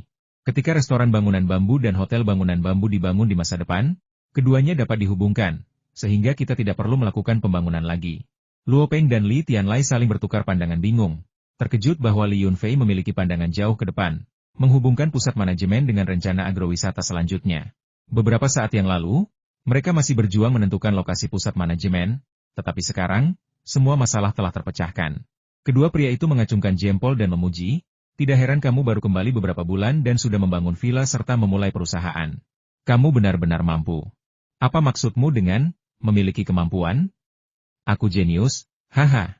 Li Yunfei bercanda dengan mereka beberapa saat, menawarkan rokok, dan mempersilakan mereka duduk di dalam. Tanpa diduga, nenek dan nenek Fu datang bersama-sama, mengatakan bahwa ada banyak orang sakit di sekitar rumah mereka dan mereka tidak akan pergi di malam hari. Seolah-olah mereka sedang mendirikan kemah. Meskipun mereka diam dan tidak membuat keributan, mereka tetap merasa sedikit tertekan, jadi mereka keluar untuk menenangkan pikiran. Mereka mendengar bahwa rumah baru Li Yunfei sudah selesai dibangun. Jadi mereka datang untuk membantu dan memutuskan untuk menginap di rumah Li Yunfei malam itu. Ada pekerjaan rumah yang harus diselesaikan, jadi saya segera memanggil sepupu saya, Yang Yunu, dan memintanya untuk menemani pasangan lansia itu dan mengobrol dengan mereka, agar mereka tidak perlu melakukan pekerjaan apapun. Mereka sudah sangat tua, tidak baik jika mereka jatuh atau terluka. Orang-orang dari keluarga kakek dari pihak ibunya dan keluarga pamannya juga datang, tetapi hanya sepupunya, Chen Sheng, yang datang sebagai perwakilan. Setelah menyumbangkan uang, ia buru-buru kembali untuk mempelajari teknik budidaya jamur. Li Yunfei mengenal kepribadiannya dan tidak memaksanya untuk tinggal. Saat mengantarnya pergi, ia mengundangnya untuk datang ke rumahnya untuk jamuan makan siang keesokan harinya. Jika Chen Sheng datang sekarang, dia pasti akan dimarahi pamannya karena datang untuk membantu. Jika dia hanya datang untuk menambah uang, dia pasti sudah datang besok siang. Namun, tampaknya pamannya telah memilih orang yang salah. Mengingat kondisi mental Chen Sheng saat ini, dia tidak memiliki energi untuk membantu orang lain. Dia bahkan belum menyelesaikan masalahnya sendiri. Kultivasi peri rok salju melibatkan serangkaian teknik yang matang, tetapi membutuhkan pembelajaran. Itu bukan sesuatu yang bisa berhasil hanya dengan belajar selama beberapa hari. Li Yunfei juga membantunya mencari informasi, tetapi sebagian besar informasi yang beredar tidak dapat diandalkan. Li Yunfei menyarankan agar sepupunya pergi ke Fujian untuk mempelajari teknik-teknik tersebut, tetapi Chen Sheng menolak untuk mempercayainya dan bersikeras untuk menelitinya sendiri. Ya, Li Yunfei tidak punya waktu untuk mengurusi urusan sepupunya untuk saat ini. Keesokan harinya siang hari, di tengah suara kembang api dan petasan, atap rumah resmi selesai. Ayah Li Yunfei dan semua ayah di desa melemparkan permen ke kerumunan, termasuk banyak yang dilemparkan ke rumah yang baru selesai dibangun, menyebabkan anak-anak berebut permen tersebut, menciptakan suasana meriah di rumah baru yang lembab itu. Seluruh penduduk desa datang, menyaksikan dengan senyum saat anak-anak mereka berebut permen di dalam rumah. Jika permen jatuh di kaki mereka juga akan mengambil beberapa. Tetapi ketika mereka mengambilnya dan melihat bahwa itu sebenarnya permen enak yang dijual di supermarket kota, mereka tidak bisa diam dan ikut berebut permen. Rumah baru itu seketika dipenuhi sorak-sorai meriah. Setelah menaburkan sekeranjang permen, Li Chengwen dengan gembira berteriak, "Setelah permen, saatnya pesta. Tidak ada yang boleh pergi hari ini." Sebagian besar penduduk desa sudah menyumbangkan uang, jadi hanya sedikit yang mau pergi. Mereka dengan senang hati setuju, sementara yang tidak sabar sudah mulai mencari tempat di tenda yang telah didirikan. Xie Kang sudah tiba. Setelah memberikan amplop merah kepada Li Yunfei dan mengucapkan beberapa kata ucapan selamat, dia berjongkok di tepi kolam dan tidak mau pergi meskipun ada yang mencoba menariknya pergi. Ibu Li Yunfei, Chen Xiuzi, sangat khawatir. Ia meminta Mao Dan dan Datou untuk menemaninya, dengan alasan bahwa tamu terhormat dari kota itu bertingkah aneh. Matanya tertuju pada tanaman air, dan sesekali ia memetik beberapa tanaman dengan tangannya dan memasukkannya ke dalam mulutnya. Bagaimanapun ia memandangnya, ia merasa bahwa Li Yunfei memiliki masalah kejiwaan. Ia khawatir Li Yunfei mungkin melakukan sesuatu yang bodoh dan bunuh diri dengan melompat ke sungai, yang akan membawa kesialan bagi rumah baru mereka. Tepat saat itu, Hu Dahai tiba. Mendengar ucapan Chen Xiuzi, ia tertawa terbahak-bahak hingga memegang perutnya.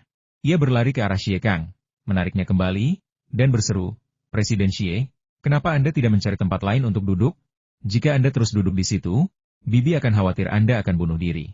Saya dengar masalah polusi di proyek perusahaan Anda sudah teratasi, itu kabar baik, kenapa Anda masih begitu bimbang?" Begitu melihat bahwa itu adalah Hu Dahai, Xie Kang langsung membalas dengan marah, "Sialan, jangan coba-coba mendekatiku. Apa kau pikir kita sedekat itu? Hari itu, aku memintamu mencari orang sembarangan untuk menemaniku minum, dan kau malah membawa Li Yunfei, dengan alasan dia teknisi pengangguran yang membuatku membuat situs web secara gratis. Nah, sekarang aku tahu dia adalah CEO dari beberapa perusahaan, dan kekayaannya tidak kalah dariku. Aku hanya mentraktirnya makan karena dia. Restoran itu bahkan tidak memungut biaya sepeser pun darinya." Hu Dahai menepuk perutnya dan tertawa puas, "Hehe, semua ini karena aku, Hu Dahai, punya banyak teman, dan mereka semua orang kelas atas. Coba saja pilih salah satu orang yang minum bersamaku, dan mereka semua adalah CEO yang bernilai puluhan juta. Aku juga dengar kakakku Li Yunfei membantumu menyelesaikan masalah polusi proyek perusahaanmu. Seharusnya kau diam-diam senang. Nak, aku berbaik hati dengan tidak meminta biaya referensi darimu." Xie Kang menunjuk Hu Dahai dan tertawa.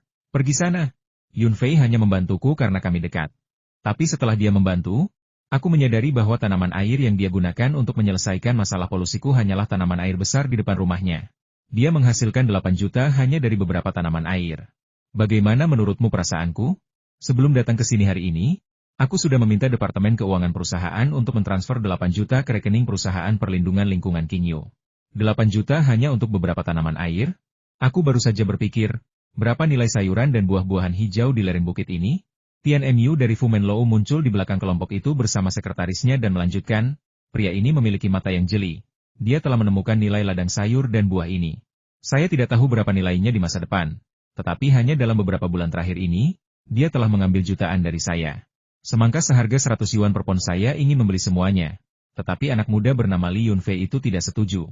Mengatakan bahwa monopoli itu tidak bermoral. Saya baru tahu beberapa hari terakhir ini bahwa Dahua Trading yang menghubunginya, anak muda itu ingin menjadi agen dan tidak ingin melibatkan kami, restoran-restoran kecil. Apakah Fu Manlo, yang seharusnya restoran bintang 5, hanya warung makan kecil? Haha, kalau begitu tenda makan kita hari ini bahkan tidak bisa disebut gubuk beratap jerami. Li Yunfei baru saja selesai menyambut sekelompok tamu ketika dia menyadari Tian Mu telah tiba. Dia bergegas menghampirinya untuk menawarkan sebatang rokok dan mengundangnya duduk di dalam. Tian Mu hanya bercanda. Tetapi diam-diam dia telah menerima jaminan dari Li Yunfei bahwa meskipun Dahua Trading bertindak sebagai agen, pasokan Fu Manlo tidak akan terputus. Jika kedua keluarga memutuskan hubungan, dia tidak akan menghadiri pesta peresmian rumah Li Yunfei hari ini. Tak lama kemudian, Yao Liwen dari Paviliun Shuxiang tiba. Ia pertama-tama mengeluh bahwa Li Yunfei tidak memberitahunya tentang upacara peletakan batu pertama. Jika bukan karena mata dan telinganya yang tajam, ia tidak akan tahu. Nada kesal wanita cantik ini cukup menawan. Dan ia menyerahkan sebuah amplop merah tebal kepada Li Yunfei, yang tidak berani ditolaknya. Yu Jun, Raja Ikan Sichuan, tentu saja hadir. Ia harus bersikap sopan kepada pemasok istimewa seperti Li Yunfei, dan hubungan baik mereka tidak boleh terputus. Terlebih lagi, ia baru-baru ini mendengar bahwa Li Yunfei telah memelihara kolam ikan air tawar biasa lainnya, yang telah lama ia incar. Terlepas dari ikan mana asalnya, kualitasnya pasti akan berbeda setelah melewati tangan Li Yunfei. Ini adalah kepercayaan buta. Tidak ada cara lain. Restoran ikan bergaya Sichuan miliknya sepenuhnya bergantung pada ikan spesial Li Yunfei. Biasanya, itu tidak tampak seperti masalah. Tetapi begitu pasokan ikan spesial itu berhenti, para pelanggan restoran mulai ribut, mengatakan berbagai macam hal. Mereka mengatakan koki mereka pasti tertidur saat memasak, karena makanannya semakin buruk. Mereka menyebutnya ikan segar liar, mengatakan dagingnya terasa seperti kapas compang-camping dan tidak bisa dimakan. Dan mereka tidak akan datang lagi meskipun dibayar untuk memakannya. Jadi hari ini, dia ingin memanfaatkan kesempatan membagikan amplop merah untuk memesan ikan lagi darinya agar persediaannya mencukupi. Gosip para pengunjung biasa ini tidak serius, tetapi masalah yang paling serius adalah dengan para pejabat tinggi yang sudah pensiun di sanatorium Xiao Tanshan. Jika mereka tidak menyukai makanannya dan memberikan beberapa komentar, keadaan akan menjadi sangat rumit. Li Yunfei menyuruh Yu Jun untuk tidak terburu-buru, menjelaskan bahwa ikan-ikan di kolam belum siap. Ia berencana menambahkan beberapa ikan yang lebih agresif untuk meningkatkan tingkat aktivitas mereka dan membuat dagingnya lebih lezat. Ia juga akan memberi mereka makanan khusus dan rumput alami untuk membantu mereka ditangkap secepat mungkin. Yu Jun juga tidak tahu rahasia budidaya ikan Li Yunfei. Dia percaya apapun yang dikatakan Li Yunfei. Meskipun dia pernah mencicipi ikan Li Tiesu sebelumnya, itu tidak memengaruhi kepercayaannya pada Li Yunfei. Dia hanya mendesak Li Yunfei untuk segera bertindak, karena restoran mereka akan segera bangkrut. Setelah makan ikan hasil budidayanya, pelanggan tidak akan mau makan ikan liar asli lagi. Akhir-akhir ini, saya tidak menghasilkan banyak uang. Saya sibuk berkeliling pegunungan mengumpulkan ikan liar. Tetapi kualitas ikan liar sangat bervariasi, jadi saya tidak punya pilihan selain menyembunyikan beberapa ikan spesial yang tersisa yang dibudidayakan Li Yunfei, khusus untuk para pejabat tinggi yang sudah pensiun yang datang ke restoran. Saya menahan diri dan bertahan beberapa hari lagi, menunggu ikan air tawar lainnya dari peternakan Li Yunfei. Li Yunfei menyuruhnya menggunakan sayuran dari ladang untuk beberapa hari, karena sayuran spesial ini berkualitas tinggi dan seharusnya cukup untuk memuaskan para pengunjung. Namun, Yu Junchai menjawab dengan senyum masam bahwa ia menjalankan restoran ikan ala Sichuan, bukan restoran masakan ala Sichuan, dan prioritasnya tidak bisa dibalik. Ia tidak mungkin menggunakan sayuran dalam jumlah besar. Semua orang sudah duduk di meja ketika wali kota Wu Xiaoyu, didampingi asistennya, muncul di persimpangan. Saya datang untuk memeriksa kemajuan pembangunan gudang bambu, tetapi saya tidak menyangka akan tiba tepat pada saat pemasangan atap rumah Anda. Sebagai teman sekelas lama, rasanya tidak pantas jika saya tidak datang dan ikut berbahagia. Saya tidak punya banyak, Tetapi ini 200 yuan sebagai tanda terima kasih. Mohon jangan menolak. Saya akan merasa tidak enak jika tidak menerimanya. Wu Xiaoyu berkata sambil menyerahkan amplop merah tersegel itu kepada Li Yunfei. Yah, wali kota Wu sudah mengatakan semuanya sebelumnya. Jadi Li Yunfei benar-benar merasa malu untuk menolak wali kota yang tampan ini. Jika dia terus bertele-tele, dia mungkin akan berpikir bahwa dia memanfaatkan dirinya. Ada cukup banyak orang di meja mereka. Tetapi ketika wali kota Wu datang bersama asistennya, Mao Dan dan Liun Chong dengan sangat sadar memberikan tempat duduk mereka, menyapa Li Yunfei, dan pergi ke meja lain. Yah, toh mereka semua keluarga, jadi tidak ada gunanya bersikap rendah hati saat ini. Lagi pula, bahkan sepupunya, Li Qingmu, tidak duduk di meja ini, katanya meja ini penuh dengan bos besar dan dia takut salah bicara. Jadi dia mengajak putrinya, Tong Tong, untuk duduk di meja lain. Tong Tong sangat gembira hari ini dan mengambil banyak permen. Terlebih lagi, Li Yunfei khawatir dia tidak akan mampu bersaing dengan anak-anak lain dari desa. Jadi dia meninggalkan setengah kantong permen ekstra untuk dimakan di rumah. Ketika meja Li Yunfei mulai minum, dia bahkan datang dan mengupas permen untuknya, menyuruhnya untuk tidak minum terlalu banyak, mengatakan bahwa makan permen dapat membantunya sadar. Kata-kata polos anak itu membuat semua orang dewasa di meja tertawa terbahak-bahak. Yang Yunu memanfaatkan kesempatan itu untuk memeluk Tong Tong dan membiarkannya duduk di pangkuannya, sambil berkata akan memberinya sesuatu yang enak. Namun, Tong Tong menolak dan berbisik bahwa ayahnya tidak akan membiarkannya makan di meja ini, karena seorang pemimpin dari kota telah datang, dan jika dia tanpa sengaja membantah pemimpin itu, dia akan dihukum cambuk. Li Yunfei tertawa dan bertanya pada Tong Tong, lihatlah meja ini, siapa di antara mereka yang tampak seperti pemimpin kota? Tong Tong melihat sekeliling dengan saksama, lalu menunjuk Hudahai dan berkata, Paman, menurutku pria gemuk ini paling mirip seorang pemimpin. Dia orang paling gemuk di meja kita, dan dia paling mirip pejabat di berita TV. Hahaha. Hal ini membuat para orang dewasa di meja tertawa terbahak-bahak, terutama wali kota Wu Xiaoyu, yang menutup mulutnya dan tertawa seperti rubah kecil, sambil menunjuk Hudahai dan berkata, teman lama, kau benar-benar harus terjun ke politik, kalau tidak, sungguh sia-sia memiliki fisik yang bagus seperti ini. Hudahai yang gendut tampak tersinggung dan berkata, adikku, mengapa kau menuduhku seperti ini? Berat badanku hanya bertambah beberapa ons, bagaimana kau bisa mengatakan aku seorang pemimpin? Pemimpin sejati pasti akan tidak senang mendengar itu. Tong Tong tampak bingung dan bertanya kepada Li Yunfei dengan cemas, Paman, apakah tebakanku salah? Tapi dia jelas yang paling mirip dengannya. Kalau tidak, yang lain berpakaian rapi seperti bos atau kakak perempuan yang cantik, bagaimana mungkin mereka mirip dengan pemimpin kota? Wu Xiaoyu tertawa lebih keras dan mengangguk, berkata, Tong Tong, tebakanmu benar. Bos gendut itu yang takut mengakuinya. Ayo makan dan abaikan saja dia. Sambil berbicara, ia berdiri dan menyajikan udang sungai rebus kepada Tong Tong. Udang ini, yang ditangkap dari sungai Xiandai, sebesar jari orang dewasa, dengan daging yang lembut dan berair, beberapa kali lebih besar daripada udang kristal, dan jauh lebih kenyal. Udang-udang ini ditangkap tadi malam oleh Chef Li menggunakan jaring, sebagai persiapan untuk jamuan makan hari ini. Meja-meja lain memiliki udang kristal kecil, tetapi meja ini memiliki udang sungai besar. Ini karena para tamu di meja ini istimewa, menerima perlakuan ekstra. Chef Li, seorang pemilik restoran keliling yang berpengalaman, bukanlah orang bodoh, dia tahu apa yang harus dilakukan. Di tengah-tengah makan, yang mengejutkan semua orang, sekretaris wali kota Huang tiba dengan tergesa-gesa, dan langsung mengeluh bahwa Li Yunfei tidak pengertian karena tidak memberitahu mereka sebelumnya tentang acara penting tersebut. Setelah mengetahui hal ini, wali kota Huang secara khusus mengirimnya untuk menyampaikan ucapan selamat, dan sesuai dengan adat setempat, ia memberikan hadiah. Nah, ini benar-benar mengejutkan banyak orang. Selain Xie Kang, yang tetap tenang, bahkan wali kota Wu Xiaoyu pun menunjukkan ekspresi sangat terkejut. Tian Mu sedikit memahami apa yang sedang terjadi. Lagi pula, dia pernah melihat sekretaris Zhu menemani Li Yunfei melihat-lihat mobil sebelumnya. Saat itu, dia berpikir bahwa Li Yunfei dan sekretaris Zhu memiliki hubungan pribadi yang baik. Dia tidak menyangka itu karena wali kota Huang. Hudahai juga segera berdiri dan menyapa sekretaris Zhu. Dia benar-benar bingung. Dia tidak pernah membayangkan bahwa wali kota Huang akan begitu menghormati Li Yunfei dengan mengirim sekretaris Zhu secara khusus untuk menyampaikan hadiah ucapan selamat.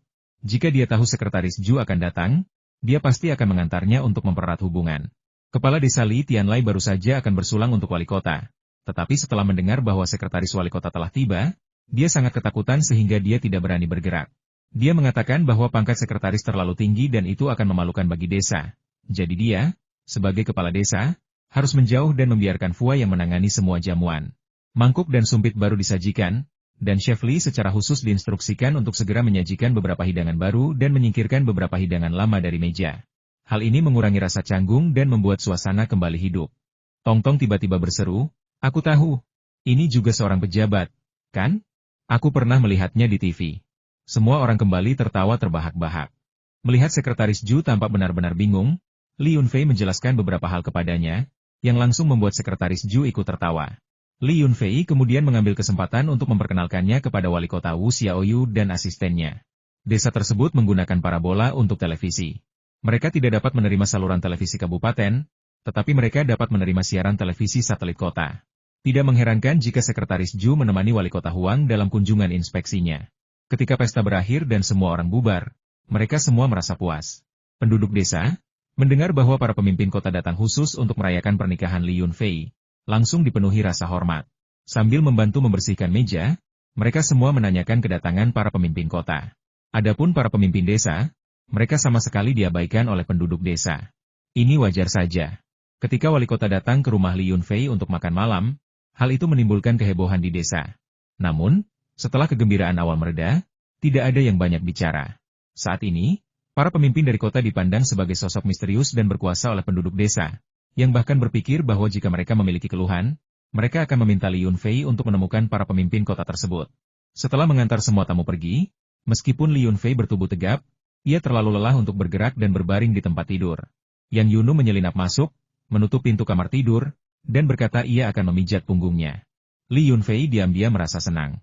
Sejak mereka memesan kamar hotel 2 hari yang lalu, sepupunya tampak menjadi lebih berani, seringkali berinisiatif mendekatinya. Li Yunfei tahu bahwa sepupunya pandai memijat punggung, jadi tentu saja dia tidak akan menolak. "Mari kita perjelas dulu, pijat punggung boleh saja, tapi jangan disentuh atau diraba," canda Li Yunfei setelah berbaring. "Pergi sana. Aku hanya menahan diri untuk tidak melakukan apapun padamu saat kau memijat punggungku dan menyentuhku. HMPH. Lagi pula, kau tidak pernah bersikap baik saat mabuk," kata Yang Yunu malu-malu, menegur Li Yunfei beberapa kali, tetapi tidak berani mengatakan apapun lagi. "Jangan bicara omong kosong.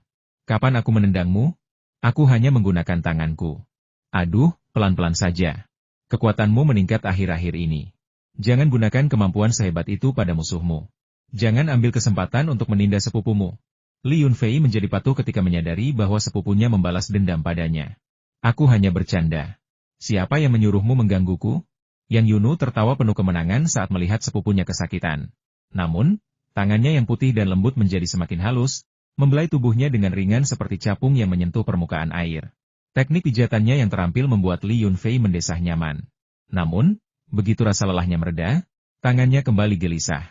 Sambil berbaring di tempat tidur, tangannya dengan lembut mengelus paha sepupunya. Yang Yunu berlutut dan memijat punggungnya. Pahanya kencang dan kakinya sangat halus. Dalam sekejap mata, tangannya sudah berpindah ke pantatnya yang lembut dan berisi, bahkan mencubitnya beberapa kali dengan nakal. Begitu Li Yunfei mengulurkan tangan, Yang Yunu tertawa dan menghindar, mencegahnya berhasil. Dia menarik telinganya dan menyebutnya orang jahat, mengatakan bahwa tangannya tidak berperilaku pantas dan bahwa dia telah mengganggunya cukup banyak ketika dia mabuk hari itu. Li Yunfei mengaku mabuk dan tidak ingat kejadian tersebut. Ia menyarankan agar Yang Yunu kembali mengganggunya untuk merasakan sensasinya dan membantunya mengingat kembali. Ucapan ini berujung pada pemukulan yang dilakukan Yang Yunu dengan brutal, mengambil bantal, dan melemparkannya ke seluruh tubuh Li Yunfei. Namun, Li Yunfei tanpa sengaja berguling dan menindihnya di tempat tidur. Dia tidak menyentuh tubuhnya, tetapi mencium wajahnya beberapa kali. Kemudian, dengan wajah memerah, dia buru-buru melarikan diri dari kamar tidurnya. Karena suara-suara yang berasal dari gerbang, orang tua Li Yunfei dan 2 keluarga tetangga kembali, membawa kembali meja 8 dewa yang digunakan untuk jamuan makan siang, dan berjalan menuju ruang utama. Yang Yunu terlalu malu untuk menatap siapapun. Sambil menuangkan air, dia menyapa mereka. "Bibi, Paman, kalian sudah kembali. Sepupu Fua minum terlalu banyak dan sedang tidur di kamar. Aku baru saja akan menuangkan air untuknya, jadi aku akan menuangkan air untuk kalian juga. Baini, jangan khawatirkan kami. Kami sedang berada di rumah seseorang. Kau tidak perlu repot-repot." Baiklah, bawa saja barang yang kau pegang ke Fua." "Hehe." Chen Xiuzi tertawa gembira, menyuruh Yang Yunu untuk melanjutkan urusannya dan tidak perlu mengkhawatirkan orang-orang di sini. Ketika Jiang Qinqin kembali bersama neneknya dan nenek Fu, Yang Yunu sangat gembira. Dia memanggil wanita tua itu, membawakan air ke kamar Li Yunfei, lalu segera melarikan diri. Jiang Qinqin menyadari ada sesuatu yang tidak beres, dan mengedipkan mata pada Yang Yunu dengan senyum nakal, seolah-olah mengatakan bahwa dia dan Li Yunfei memiliki rahasia yang tak terucapkan. Yang Yunu tidak berani berbicara sembarangan di depan kedua orang tua itu. Dia menatap tajam Jiang Qinqin sebelum berbicara padanya. Nenek Li Yunfei mengatakan bahwa rumah itu tidak cukup tenang. Jadi dia menyarankan agar mereka tinggal di desa beberapa hari lagi dan meminta pendapat Nenek Fu. Nenek Fu menyukai lingkungannya dan juga tidak menyukai kebisingan klinik. Jadi dia setuju. Mengatakan bahwa dia ingin membiarkan kedua pria tua itu membuat masalah di klinik dan membiarkan mereka keluar untuk bersembunyi. Tetapi tidak ada yang setuju. Jadi papan pengumuman yang menyatakan dapat merawat 10 pasien sehari hanyalah sia-sia. Malam itu, kembang api menjadi semakin memukau, dan orang-orang dari segala penjuru dapat menyaksikan pertunjukan tersebut.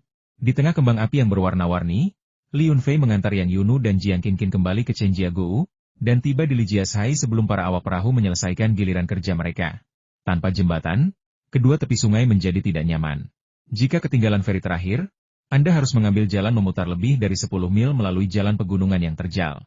Membangun jembatan di atas sungai Xiandai akan membutuhkan banyak uang, dan Li Yunfei merasa bahwa dia tidak mampu membiayainya dalam 2 tahun ke depan. Jika pembangunan dimulai, kota harus menjadi penyandang dana utama, desa harus memberikan sebagian, dan dia harus memberikan dukungan tambahan. Membebankan biaya kepada salah satu dari mereka akan menjadi beban yang sangat berat. Oleh karena itu, hanya ketika seluruh desa menjadi makmur barulah kita dapat bekerja sama untuk mencapai hal yang besar tersebut. Banyak tangan meringankan pekerjaan, dan banyak orang yang bekerja bersama dapat membuat api yang besar. Keesokan harinya, setelah memeriksa ladang sayur dan peternakan ayam dengan anjing pemburunya, Li Yunfei mengumpulkan semua orang dan mengatakan bahwa mereka perlu membersihkan beberapa kolam kecil di sekitar bukit. Setelah menyingkirkan makhluk-makhluk besar, mereka berencana untuk memelihara kura-kura di sana. Mendengar itu, Cat Egg berseru gembira.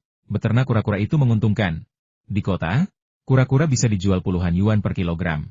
Jika kau menemukan kura-kura besar seberat 5 atau 6 kilogram atau lebih, harganya bisa mencapai lebih dari 100 yuan per kilogram. Ambil contoh kura-kura besar yang dipelihara kakak Fua di kolam belut. Beratnya hampir 20 kilogram. Itu adalah harta karun dimanapun berada. Kemarin, saat kita mengadakan pesta, kau tidak tahu berapa banyak orang yang mengincar kura-kura itu. Ada yang bilang bisa dijual seharga 10.000 yuan, ada yang bilang bisa dijual seharga 20.000 yuan. Li Dazui dari desa hampir berdebat dengan seseorang. Li Yunco mencibir, "Ceka, apa kau tahu? Para taipan kota memiliki rasa ingin tahu yang kuat. Semakin langka sesuatu, semakin berharga. Jika kura-kura tua ini dilelang di kota besar, harganya pasti akan lebih dari 100.000. Kakak, jangan biarkan Li Dazui itu merendahkan IQMU. Dia bahkan belum pernah meninggalkan provinsi Sichuan seumur hidupnya. Bagaimana mungkin dia tahu harga sebenarnya dari sesuatu yang berharga?" Li Tiezhu menghisap rokoknya, terdiam sejenak. Melihat kedua anak itu mulai mengalihkan pembicaraan, ia batuk beberapa kali dan berkata, "Apa yang kalian pelihara tidak penting. Selama tidak sakit, kalian bisa menghasilkan uang dengan memelihara apa saja. Seperti yang mungkin kalian ketahui, aku sudah memelihara banyak hal sebelumnya. Beberapa menghasilkan uang dan beberapa merugi. Tetapi pada akhirnya, aku tetap merugi. Apakah kalian tahu di mana letak masalahnya?" Li Yunfei tertawa dan berkata, "Kita semua berasal dari desa. Bagaimana mungkin kita tidak tahu?" Kasus bunuh diri seorang peternak kura-kura baru-baru ini semakin menggambarkan masalah ini.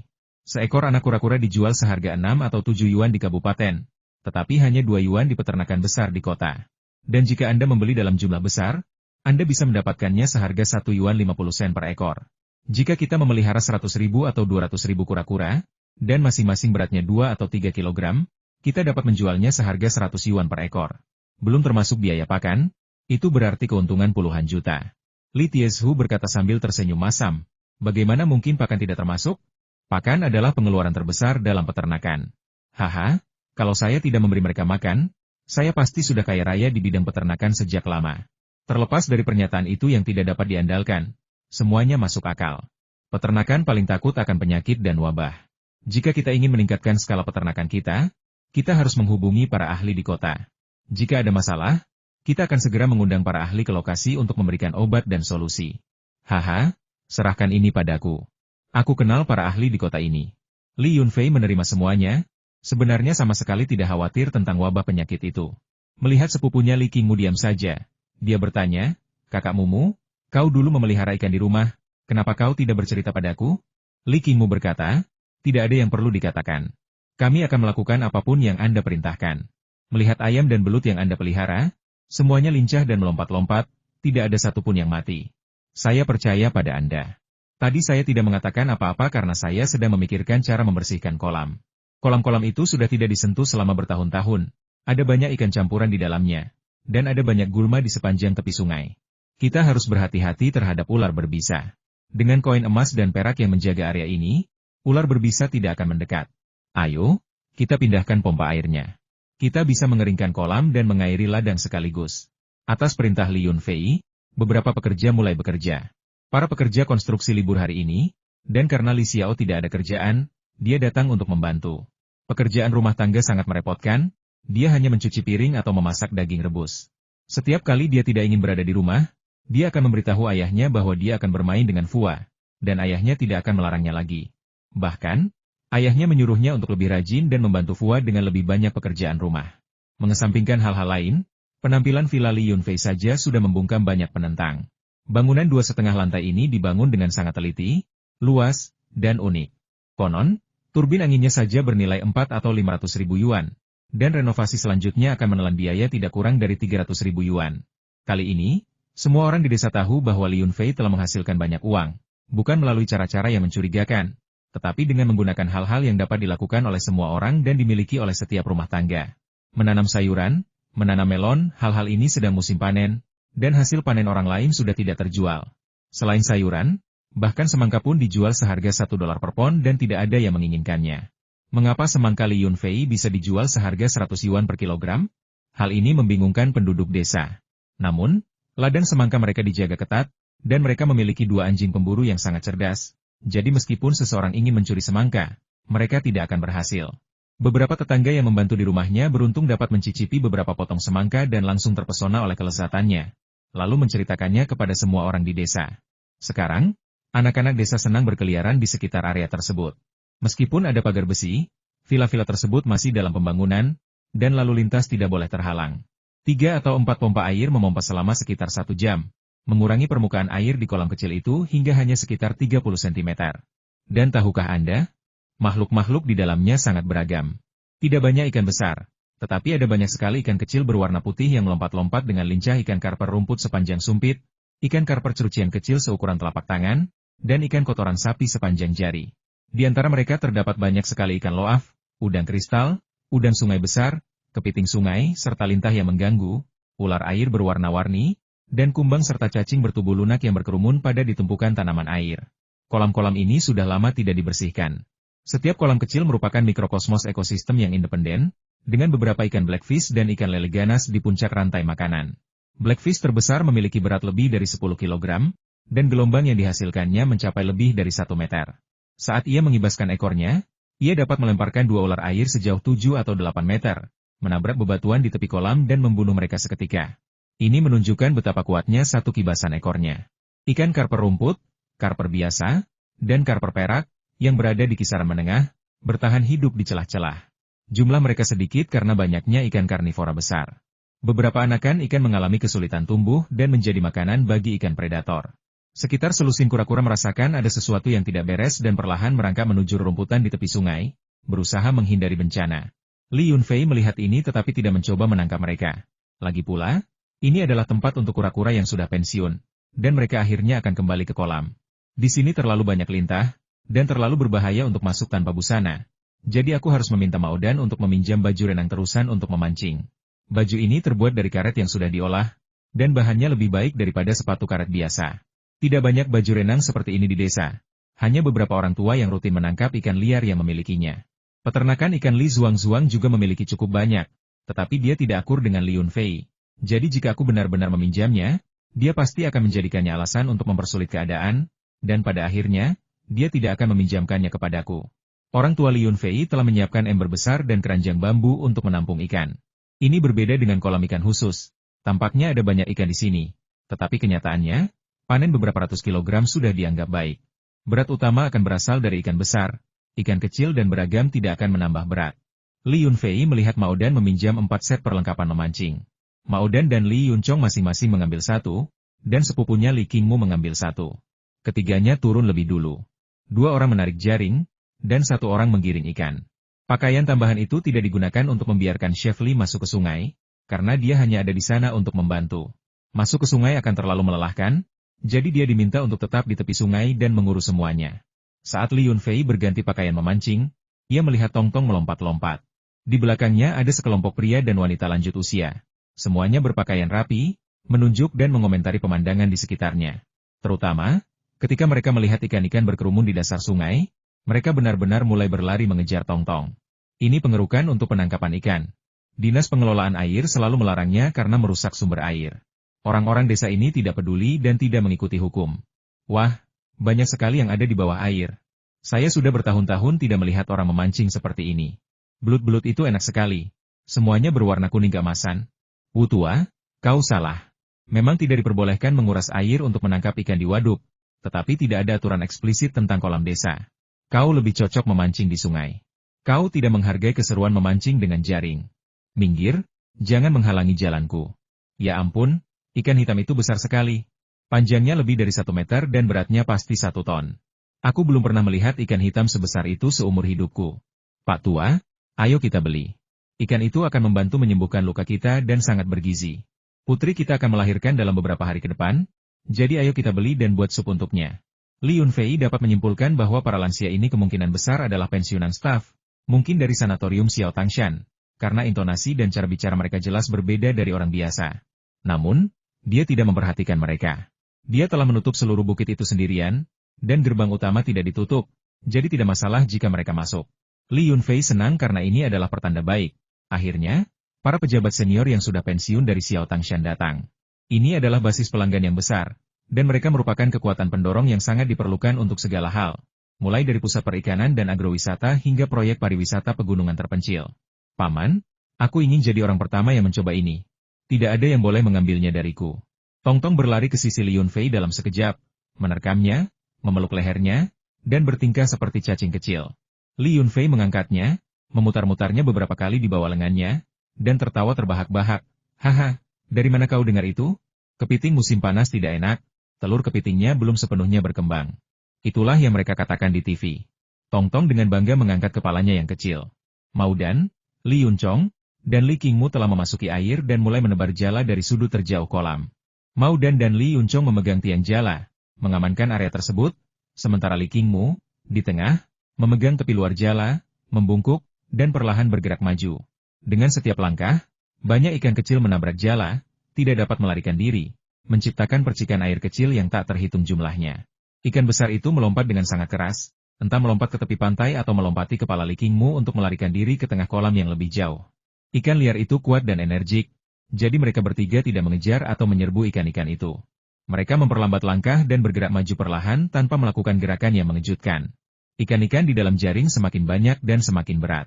Li Yunfei menurunkan Tongtong ke tanah, meletakkan tangannya di pinggang dan tertawa. Karena Tongtong kecil kita ingin menjadi yang pertama makan kepiting, maka paman akan membiarkanmu turun ke sungai untuk menangkap kepiting. Hore! Aku sudah lama ingin makan kepiting bakar, tapi ayah tidak pernah mengizinkanku. Kepiting bakar di TV terlihat sangat lezat, merah dan berair. Seru Tongtong dengan gembira. Nah, anak malang ini mengira warna merah pada kepiting yang dimasak berasal dari proses pemanggangan, dan dia benar-benar ingin makan kepiting panggang. Bagaimana dia bisa berpikir seperti itu? Saat itu, beberapa orang tua mendekati Li Yunfei. Salah seorang dari mereka, seorang lelaki tua kurus berambut putih, tersenyum dan berkata, "Anak muda, apakah ini ikan yang kau budidayakan? Ukurannya sangat kecil, mengapa kau sudah memanennya? Bukankah lebih baik menunggu sampai sekitar festival pertengahan musim gugur?" Li Yunfei belum pulih dari pukulan Tongtong yang ingin makan kepiting bakar ketika ia dikejutkan oleh kata-kata lelaki tua itu. Matamu yang mana yang menganggap ikan-ikan di kolam ini hasil budidaya? Mereka sangat campur aduk, sangat kecil, sangat berantakan. Siapapun yang memelihara ikan di kolam ini akan bangkrut. Dengan sabar, ia menjelaskan kepada penduduk kota dan para pensiunan pejabat, ini bukan ikan budidaya. Ini adalah kolam kosong di desa, yang terbengkalai selama bertahun-tahun. Ikan-ikan di dalamnya dibudidayakan secara alami, praktis liar. Dengan begitu banyak ikan gabus, lele, dan ikan gobi yang suka memakan benih ikan herbivora lainnya tidak dapat tumbuh cukup besar. Jika kolam kecil ini digunakan untuk budidaya perikanan, dengan kepadatan yang sedikit lebih tinggi, kita dapat dengan mudah memanen 10.000 jin ikan per tahun. Tetapi lihat di sini, seluruh kolam ikan liar ini hanya memiliki berat sekitar 700 atau 800 jin, dengan setiap ukuran sekitar sepertiganya. Ada banyak serangga air, yang merupakan makanan bagi sebagian besar ikan. Sebelum Li Yunfei selesai menjelaskan, para tetua di belakangnya tertawa terbahak-bahak, mengatakan bahwa Zhao tua ini tidak mengerti tentang ikan. Ia telah bekerja di Departemen Sumber Daya Air selama beberapa tahun, tetapi ia bahkan tidak bisa membedakan antara ikan liar dan ikan budidaya. Setelah mendengar bahwa ikan-ikan itu adalah ikan liar, beberapa wanita lanjut usia langsung tertarik dan berkerumun untuk bertanya, "Ikan liar itu enak sekali. Kami tidak bisa membeli ikan liar di kota. Kami baru-baru ini datang ke Xiao Tangshan untuk memulihkan diri, dan kami bisa memasak sendiri, memetik beberapa sayuran liar dari gunung, dan memadukannya dengan ikan liar. Inilah kehidupan yang selalu kami impikan. Anak muda, berapa harga ikanmu? Kami ingin membeli beberapa untuk dibawa pulang."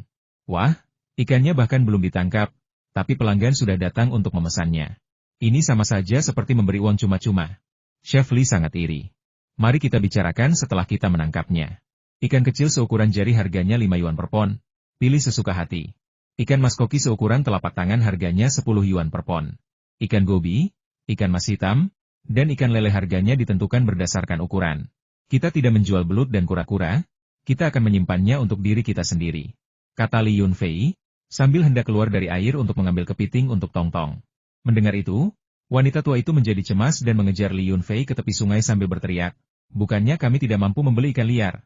Bagaimana mungkin kau menolak menjualnya? Apakah kau bisa memakan semuanya?"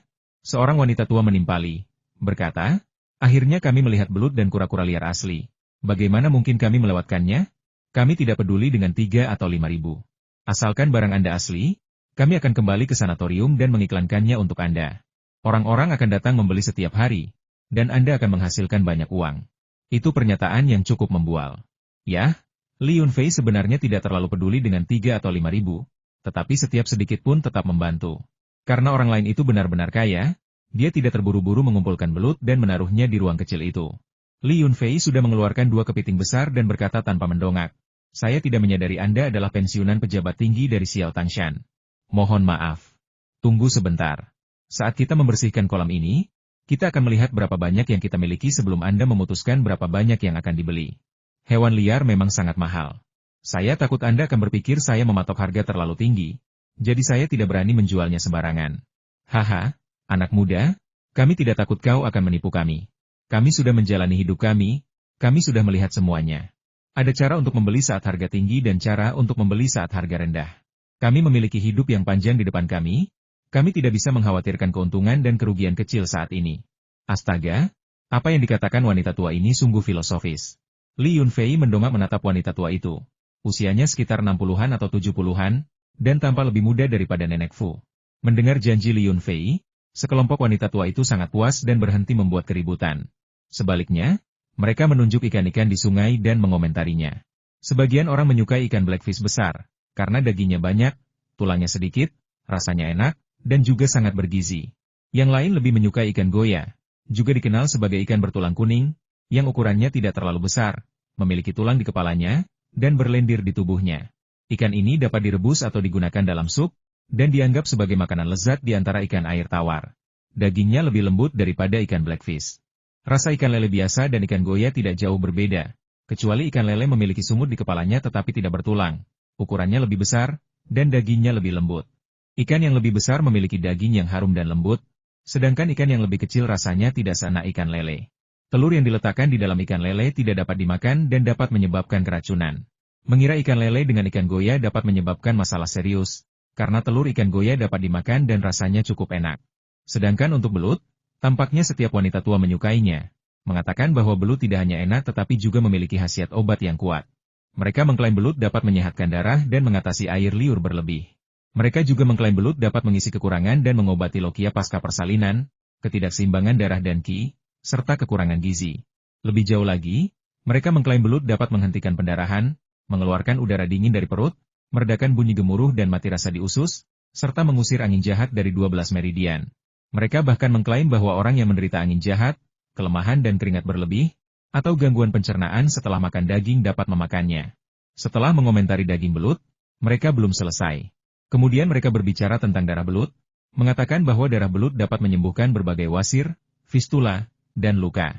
Setelah membahas darah belut, mereka mengatakan bahwa membakar kepala belut hingga menjadi abu, menggilingnya menjadi bubuk, dan meminumnya dapat menghentikan disentri, mengobati diabetes, menghilangkan hawa dingin dari organ dalam, dan mengobati gangguan pencernaan dan stagnasi makanan.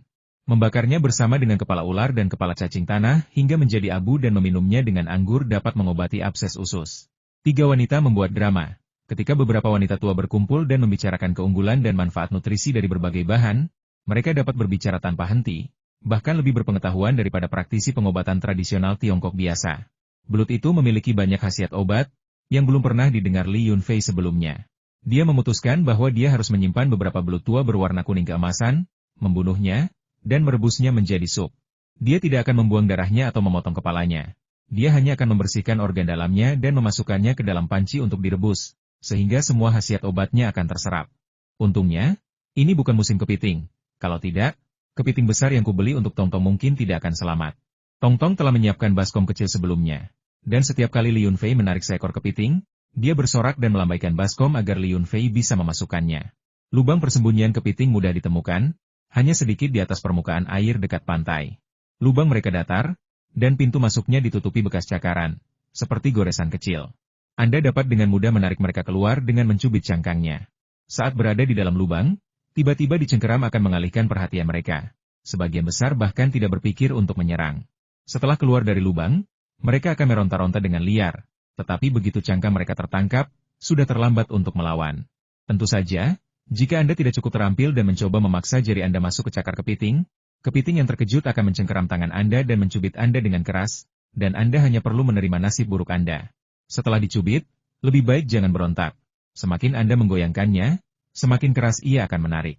Jika Anda tidak sabar, Anda bahkan bisa mematahkan capitnya yang besar, tetapi ia tetap tidak akan melepaskan cengkeramannya. Kepiting liar, terutama yang baru saja ditangkap, sangat kuat dan dapat menyebabkan pendarahan hanya dengan satu cubitan. Jadi, ketika Anda dicubit, jangan melawan. Segera masukkan ke dalam air atau ke dasar laut agar ia memiliki kesempatan untuk melarikan diri. Ia kemudian akan melepaskan Anda dan melarikan diri dengan panik. Sayangnya, kecepatan kepiting itu sangat kecil.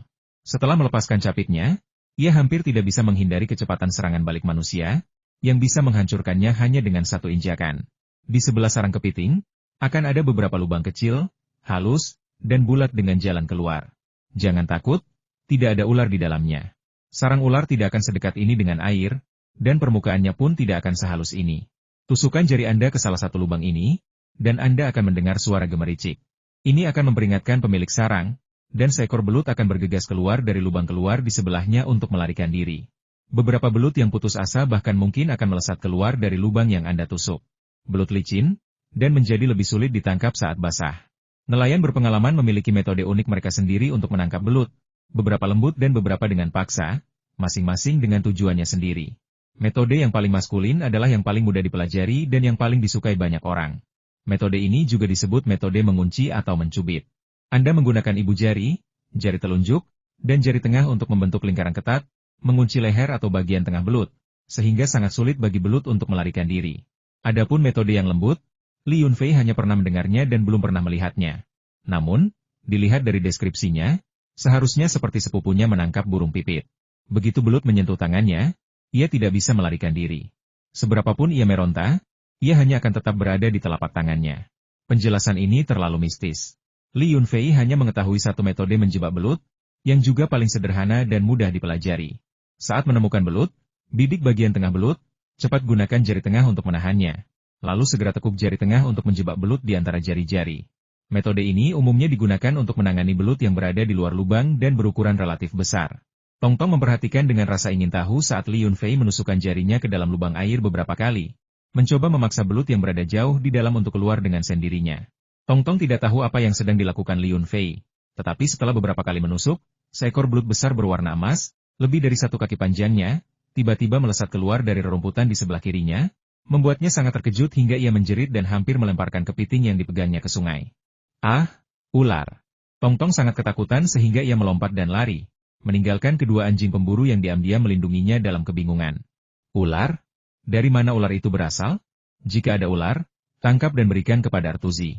Akhir-akhir ini, Artuzi tidak mau keluar, jadi kita perlu menyiapkan makanan lezat untuknya.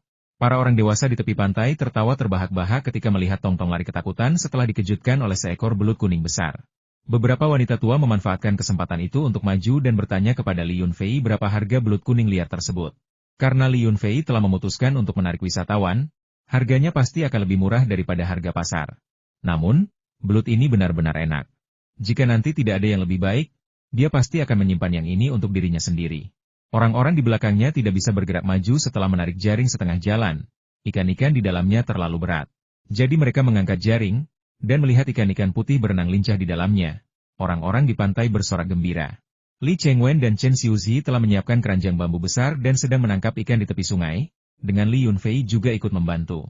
Dengan cara ini, mereka menebar 3 jaring secara berurutan, tetapi tidak banyak ikan yang tersisa di sungai. Namun, beberapa ikan besar berhasil lolos dan tidak tertangkap jaring. Ikan hitam itu monster sekali. Sialan, ia melompat keluar dari jaring 3 kali. Kami tidak bisa menangkapnya. Jika semua cara lain gagal, kita akan menggunakan jaring yang lebih kecil khusus untuk menangkap ikan hitam itu. Mari kita tebar jala lagi. Masih ada cukup banyak ikan yang lolos dari jala, dan kita bisa menangkap puluhan kilogram lagi. Ketiganya mendiskusikan rencana mereka dan sekali lagi menarik jaring dari tepi sungai. Li Yunfei mengikuti di belakang jaring, bersiap untuk menyergap ikan hitam yang suka melompat. Dia telah mempertimbangkan untuk menggunakan tombak, tetapi takut melukai siapapun. Jika dia tidak bersenjata, dan ikan itu mendekat, satu pukulan saja sudah cukup untuk membuat ikan hitam itu pingsan. Sungguh mengejutkan, ada cukup banyak turis selama 2 hari terakhir ini. Bepergian ke utara dari kota, satu-satunya jalan di sini menawarkan pemandangan yang menakjubkan. Melihat orang-orang memancing dan kerumunan besar yang menonton, para turis yang baru tiba juga ikut bergabung sebagai penonton. Setelah menarik jaring sekali, ia menangkap lebih dari selusin ikan besar, tetapi ikan hitam besar itu tidak terlihat dimanapun. Menjelang siang, Li Yunfei memutuskan untuk berhenti. Ia mengikat jaring besar itu di keempat sudutnya dan meninggalkannya di sungai semalaman. Keesokan paginya, Li Yunfei berkata ia akan mencari cara untuk memancing dan menangkap ikan hitam besar itu. Jaring besar itu dilepas dari tiangnya, diikat dengan tali, dan diamankan ke sebuah pohon kecil di tepi sungai. Keempat sudutnya sedikit diangkat, tetapi bagian tengah jaring diikat longgar ke lumpur di dasar kolam. Metode pengamanan jaring ini melibatkan penyebaran umpan di tengah untuk menarik ikan potensial. Setidaknya dibutuhkan 2 orang untuk menarik jaring, tetapi 4 orang lebih baik, dengan masing-masing orang menarik salah satu sudutnya. Ikan yang lebih besar yang tertangkap di jaring kemungkinan besar tidak akan lolos dari area yang begitu luas. Setelah melakukan semua itu, Li Yunfei mendapati tepi sungai dipenuhi orang, sebagian besar wisatawan dari luar desa, dengan sedikit penduduk setempat di antara mereka. Astaga, beberapa orang yang tidak sabar sudah mulai membeli ikan, mengatakan bahwa jarang sekali melihat ikan liar asli dan mereka ingin membeli sebanyak mungkin untuk dibawa pulang. Sekitar setengah dari ikan-ikan ini berukuran kecil, dan sepertiganya berukuran sedang. Ikan kecil dijual seharga 5 yuan per jin, sedangkan yang sedikit lebih besar dapat dijual seharga 10 atau 15 yuan tergantung jenisnya. Adapun ikan besar dan belut berkualitas terbaik, dimonopoli oleh para kader pensiunan, yang mengatakan bahwa harganya bisa sedikit lebih rendah dan mereka bersedia menerimanya. Harganya pada dasarnya sama dengan harga eceran di pasar, tetapi 1 atau 2 dolar lebih rendah. Selain itu, Chen Xiuzi murah hati. Setelah menimbang ikan, dia biasanya memberikan 2 atau 3 ikan kecil tambahan. Jika Anda tidak punya uang kembalian, tidak apa-apa memberinya 1 atau 2 dolar lebih sedikit. Setelah Li Yunfei sampai di darat, ia mendapati bahwa orang tuanya hampir menjual semua ikan kecil, dan tidak banyak ikan berukuran sedang yang tersisa. Hanya ikan-ikan besar yang dijaga oleh para kader senior, yang mengatakan bahwa mereka ingin membeli semuanya dan tidak membiarkan orang lain melihatnya. Chef Li membantunya memilah belut kecil dan kura-kura bayi. Hewan-hewan ini bisa dilepaskan kembali ke alam liar. Mereka tidak akan bisa mendapatkan daging, jadi dia pasti tidak akan menjualnya. Ada puluhan kura-kura bayi, dan hanya sekitar selusin yang berukuran sedang dan sedikit lebih besar. Adapun yang lain yang telah melarikan diri ke rerumputan, tidak ada yang tahu berapa banyak yang tersisa. Pada perhitungan akhir, ikan kecil terjual sekitar 1.600 yuan, ikan berukuran sedang sekitar 1.200 yuan, dan ikan besar, yang jumlahnya paling sedikit, terjual lebih dari 3.000 yuan. Semua ikan dibeli oleh kelompok pensiunan kader yang sama.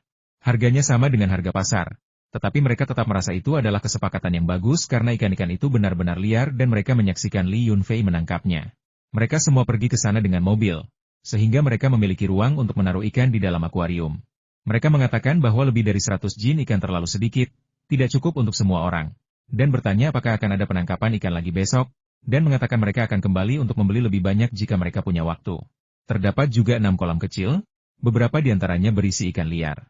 Mereka sangat senang mendengar bahwa beberapa kolam perlu dibersihkan, dan mengatakan bahwa selama cuaca bagus, mereka pasti akan datang bermain dan menghindari panasnya musim panas. Li Yunfei akhirnya menghela napas lega saat melihat beberapa tumpukan ikan dan udang di tanah. Ratusan kilogram ikan ini bahkan belum dipindahkan. Namun semuanya telah dibeli oleh wisatawan dari kota. Dia cukup beruntung. Dia menghitung uang itu, jumlahnya sekitar 6.000, terlalu malas untuk menghitung uang recehnya. Kemudian dia memberi 300 kepada setiap orang yang masuk ke air dan 200 kepada setiap orang yang membantu di pantai. Dia harus memberi mereka lebih dari 1.000 yuan ini. Lagi pula, mereka telah membantunya dan berusaha keras, dan mereka semua adalah karyawan pertaniannya. Bersikap murah hati juga akan mempermudah perekrutan lebih banyak orang. Sisa 4.000 yuan itu adalah keuntungan bersih. Li Yunfei menyerahkan uang itu kepada ibunya, Chen Xiuzi, tanpa repot-repot mengemas kembaliannya. Sebuah kolam kecil dibersihkan dan dijual seharga 6.000 yuan, membuat penduduk desa iri. Kolam-kolam yang tidak diklaim itu langsung menjadi barang dagangan yang laris, dengan kelompok-kelompok yang terdiri dari 3 atau 5 orang membentuk tim, mengatakan bahwa mereka ingin menyewa kolam-kolam itu dan bahwa mereka juga akan memompa air dan memancing ketika orang-orang kota datang. Sebelum pemikiran itu sempat berakar, pemikiran itu dipadamkan oleh kepala desa, Li Tianlai. Kepala desa berkata, jika ada yang berani memompa air dari kolam di sebelah ladang, aku akan menampar wajah mereka. Li Yunfei tidak ingin orang-orang yang iri hati ini merusak lingkungan desa. Jadi dia dengan sabar menjelaskan kepada mereka bahwa jika bukan karena harga tinggi yang ditawarkan oleh para kader pensiunan itu, lebih dari 100 kati ikan mas hitam, ikan lele, belut, dan kura-kura itu tidak akan terjual lebih dari 3.000 yuan. Tanpa premi, ikan yang ditangkap dari kolam kecil ini hanya akan menghasilkan sekitar 3.000 yuan. Setelah dikurangi biaya tenaga kerja lebih dari 1.000 yuan, bahan bakar diesel untuk pompa air yang harganya lebih dari 200 yuan, dan pengeluaran yang susah payah saya dapatkan untuk keluarga saya yang berjumlah 3 orang, saya beruntung jika bisa mendapatkan 1.000 yuan. Selain itu, tidak setiap kolam memiliki ikan sebanyak ini. Lagi pula, kolam ini adalah yang terdekat dengan kolam budidaya ikan. Ketika hujan deras menyebabkan kolam ini banjir, banyak ikan yang melarikan diri dari kolam tetangga, dan seiring waktu, hal ini telah menghasilkan panen yang melimpah seperti sekarang ini. Penjelasan Li Yunfei meredakan keserakahan sebagian orang, tetapi beberapa anak muda masih tidak yakin, mengatakan bahwa bahkan mendapatkan 1.000 yuan pun sudah merupakan keuntungan. Selain itu, tidak semua orang semurah hati sepertimu, Fua, yang memberi masing-masing pembantu di air 300 yuan. Jika ada keuntungan yang bisa didapatkan, bahkan 50 yuan pun terlalu banyak. Oke, saya sudah menjelaskan semua yang perlu dijelaskan. Jika mereka masih tidak mau mendengarkan, tidak ada yang bisa saya lakukan. Mereka bisa melakukan apapun yang mereka inginkan dengan kolam di tanah mereka, tetapi kolam yang tidak diklaim adalah milik umum desa. Jika ada yang berbuat tidak sopan, ada banyak orang yang bisa menanganinya. Bersihkan sisa ikan kecil dan udang di tanah, dan berikan beberapa ikan besar kepada Chef Li agar dia bisa memasak makanan enak untuk semua orang. Mereka bisa menggunakan dapur sementara di lokasi konstruksi, karena para pekerja libur hari ini dan tidak ada yang akan makan di sini.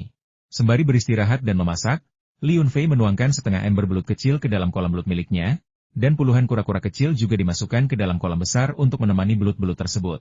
Kura-kura besar itu, yang beratnya sekitar 20 pon, sering berkeliaran di kolam belut, dan mungkin mencuri cukup banyak belut. Li Yunfei tidak punya waktu untuk menanganinya saat ini. Dia bisa saja memindahkannya ke kolam lain ketika kolam-kolam lain sudah siap untuk memelihara kura-kura. Benar saja, hasil panen tidak sebanyak itu ketika membersihkan kolam-kolam kecil lainnya di hari-hari berikutnya. Jika ada ikan besar yang lolos, Li Yunfei akan mencampur pakan dengan air mata air dari mata air spasialnya dan menggunakan jaring besar untuk menangkapnya, dan cara itu selalu berhasil, sehingga para penontonnya meminta resep pakan tersebut kepadanya. Tidak banyak turis dari kota ini setiap hari. Jika ada ikan yang tidak bisa dijual, kami menghubungi Yu Jun dari Chuan Fu Fishing dan memintanya untuk mengirim seseorang untuk mengambilnya. Harga yang mereka bayarkan sangat murah, tetapi kami melakukannya demi uang. Lebih baik menjualnya daripada membiarkannya membusuk begitu saja. Yang Yunu dan Jiang Qinqin menyewa sebuah bangunan 2 lantai di kota, yang kemudian menjadi kantor perusahaan perlindungan lingkungan King Yu. Li Yunfei menyarankan kepada sepupunya bahwa karena perusahaan memiliki uang di rekeningnya dan tidak perlu menambah peralatan untuk saat ini, mereka sebaiknya menjual sebidang tanah di kota dan membangun gedung besar, tempat perusahaan investasi pariwisatanya dapat pindah ke sana nanti. Yang Yunu ragu-ragu, tidak yakin bagaimana cara menggunakan 8 juta yang ada di rekeningnya. Namun, Jiang Qinqin, wakil manajer umum, sangat mendorongnya untuk membangun gedung besar. Ia mengatakan perusahaan memiliki teknologi yang matang dan canggih dan tidak perlu membeli peralatan besar dalam beberapa tahun ke depan. Hanya dengan mempekerjakan sekitar selusin karyawan untuk menangani bisnis sudah cukup. Mengapa menunggu uang yang tersisa menghasilkan lebih banyak keuntungan? Bangun gedung besar. Kota Qinglong tidak besar, hanya memiliki beberapa lahan datar yang subur. Namun, ekonominya masih dalam tahap awal, dan jika sebuah perusahaan membangun gedung besar di sini, pemerintah kota pasti akan mendukungnya. Karena perusahaan menghasilkan pendapatan pajak dan kuota lapangan kerja lokal, satu pihak memberikan uang, Pihak lain memberikan perlindungan ini adalah hubungan paling umum antara pemerintah dan bisnis di negara ini. Kemudian mereka bertiga mulai mendiskusikan apakah akan membangun gedung 6 lantai, 8 lantai, atau 10 lantai. Akhirnya, mereka berkonsultasi dengan Hudahai dan memintanya untuk menyiapkan anggaran. Saran yang diberikan adalah 9 lantai akan paling sesuai. Pertama, ada pertimbangan Feng Shui. Kedua, 7 atau 8 juta yuan tidak bisa dihabiskan sekaligus. Sebagian perlu disisihkan untuk operasional perusahaan perlindungan lingkungan, dan juga untuk renovasi di kemudian hari. Yang terpenting, betapapun murahnya tanah di kota Qinglong, mereka tetap harus membayarnya. Li Yunfei berpikir itu masuk akal. Lagi pula, bangunan tertinggi di kota Qinglong hanya setinggi 2 atau 3 lantai. Apa gunanya membangun bangunan setinggi itu? 9 lantai akan menjadi bangunan tertinggi di kota Qinglong. Oke, membangun rumah sebaiknya diserahkan kepada para profesional. Ada banyak hal yang perlu dipertimbangkan ketika membangun gedung komersial 9 lantai. Dengan bantuan Hudahai, saya tidak perlu lagi mencari informasi secara acak. Luo Peng menyelesaikan urusan di selatan hanya dalam waktu 10 hari dan tiba di Lijiashai dengan mobil kruzenya. Tampak lelah karena perjalanan. Ia sangat gembira mendengar bahwa pusat perikanan, yang bahkan belum dibuka, telah menarik wisatawan selama ketidakhadirannya dan bertekad untuk kembali sesegera mungkin untuk mengawasi operasional perusahaan investasi pariwisata. Pusat pemancingan ini tidak murah. Biayanya 50 yuan untuk seharian penuh dan 30 yuan untuk setengah hari. Ikan yang ditangkap menjadi milik pemancing. Mereka menyediakan kursi bambu, teh, toilet, dan tempat parkir gratis. Tapi semua itu hanya untuk pajangan. Ada toilet setiap 500 meter. Dan toilet desa mudah ditemukan, cukup buat toilet dari bambu dan bangun sesuatu yang bagus. Soal teh, pohon teh tersebar di seluruh pegunungan, jadi bagaimana mungkin kekurangan daun teh? Belum lagi soal tempat parkir, selama Anda tidak menghalangi jalan, tidak akan ada yang memungut biaya parkir dimanapun. Selama operasi percobaan beberapa hari yang lalu, bendahara desa mengumpulkan lebih dari 800 yuan, melihat betapa mudahnya menghasilkan uang. Paman buyut Li Yunfei, yang juga bendahara desa, terus menghela napas, mengatakan bahwa Li Yunfei telah diberi terlalu banyak saham dan desa sedang dimanfaatkan. Dia memperingatkan bahwa penduduk desa harus protes dan membuat keributan ketika mereka menyadari apa yang sedang terjadi. Kepala desa Li Tianlai menjelaskan dengan senyum masam, manajer umum yang baru, Luo Peng, mengatakan bahwa desa kami memiliki terlalu banyak saham. Dia bilang desa kami tidak melakukan apa-apa. Semua uang diinvestasikan oleh Li Yunfei sendiri, dan dia menanggung semua risikonya.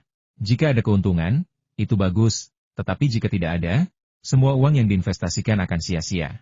Melihat kepala desa mengatakan hal itu, kakek keempat akhirnya menyerah.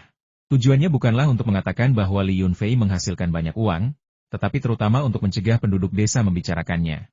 Jika itu terjadi, dia akan berada dalam situasi sulit dan akan dikritik oleh penduduk desa yang iri. Namun, terlalu banyak penduduk desa yang berpikiran sempit. Beberapa bahkan ingin menjual tanah mereka di sepanjang sungai Xiandai, dengan alasan mereka tidak punya uang untuk membangun rumah bambu dan meminta harga 30.000 hingga 50.000 yuan untuk dibeli oleh desa. Yang lain langsung menemui Li Yunfei dan menawarkan harga yang sama. Li Yunfei tidak memberikan jawaban langsung, tidak mengatakan apakah dia akan membeli atau tidak.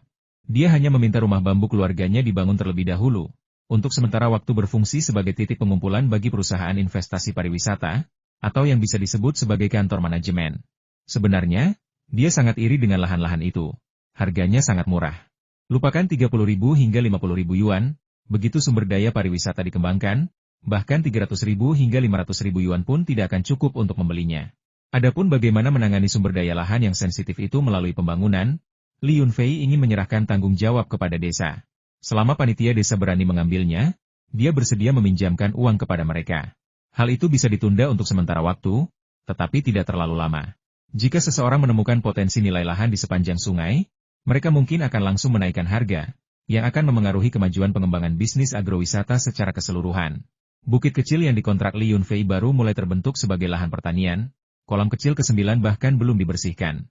Kemudian, seorang wakil manajer umum dari Dahua Trading Co. Ltd datang ke Lijiashai dan menandatangani perjanjian pasokan dengan perusahaan pertaniannya. Itu adalah perjanjian yang longgar, tidak terlalu ketat, tetapi untuk lahan pertanian baru dengan harga dan hasil panen yang tidak jelas, perlu dicoba terlebih dahulu. Jika ada masalah yang ditemukan kemudian, perjanjian tersebut dapat direvisi dan perjanjian formal dapat ditandatangani. Kontrak itu ditandatangani secara diam-diam, hampir tidak menarik perhatian, tetapi itu adalah kesepakatan bisnis pertama perusahaan produk pertanian Qinglong, sehingga memiliki arti yang sangat penting. Sayangnya, setelah menandatangani kontrak, Li Yunfei tidak memiliki kentang untuk dijual. Kentang di ladang semuanya sudah matang. dan keluarganya telah membantu membalik-baliknya selama beberapa hari terakhir.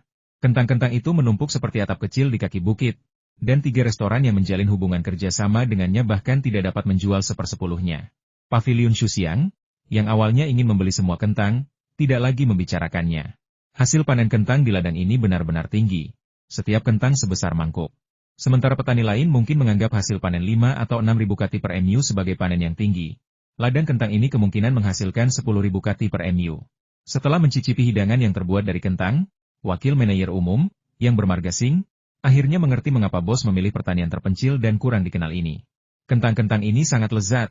Rasanya seperti kentang, tetapi baik dikukus, direbus, ditumis, dikukus dalam saus, atau digunakan dalam salad dia tidak bisa berhenti memakannya. Tanpa mengucapkan sepatah kata pun, dia berlari keluar dan menelepon bosnya.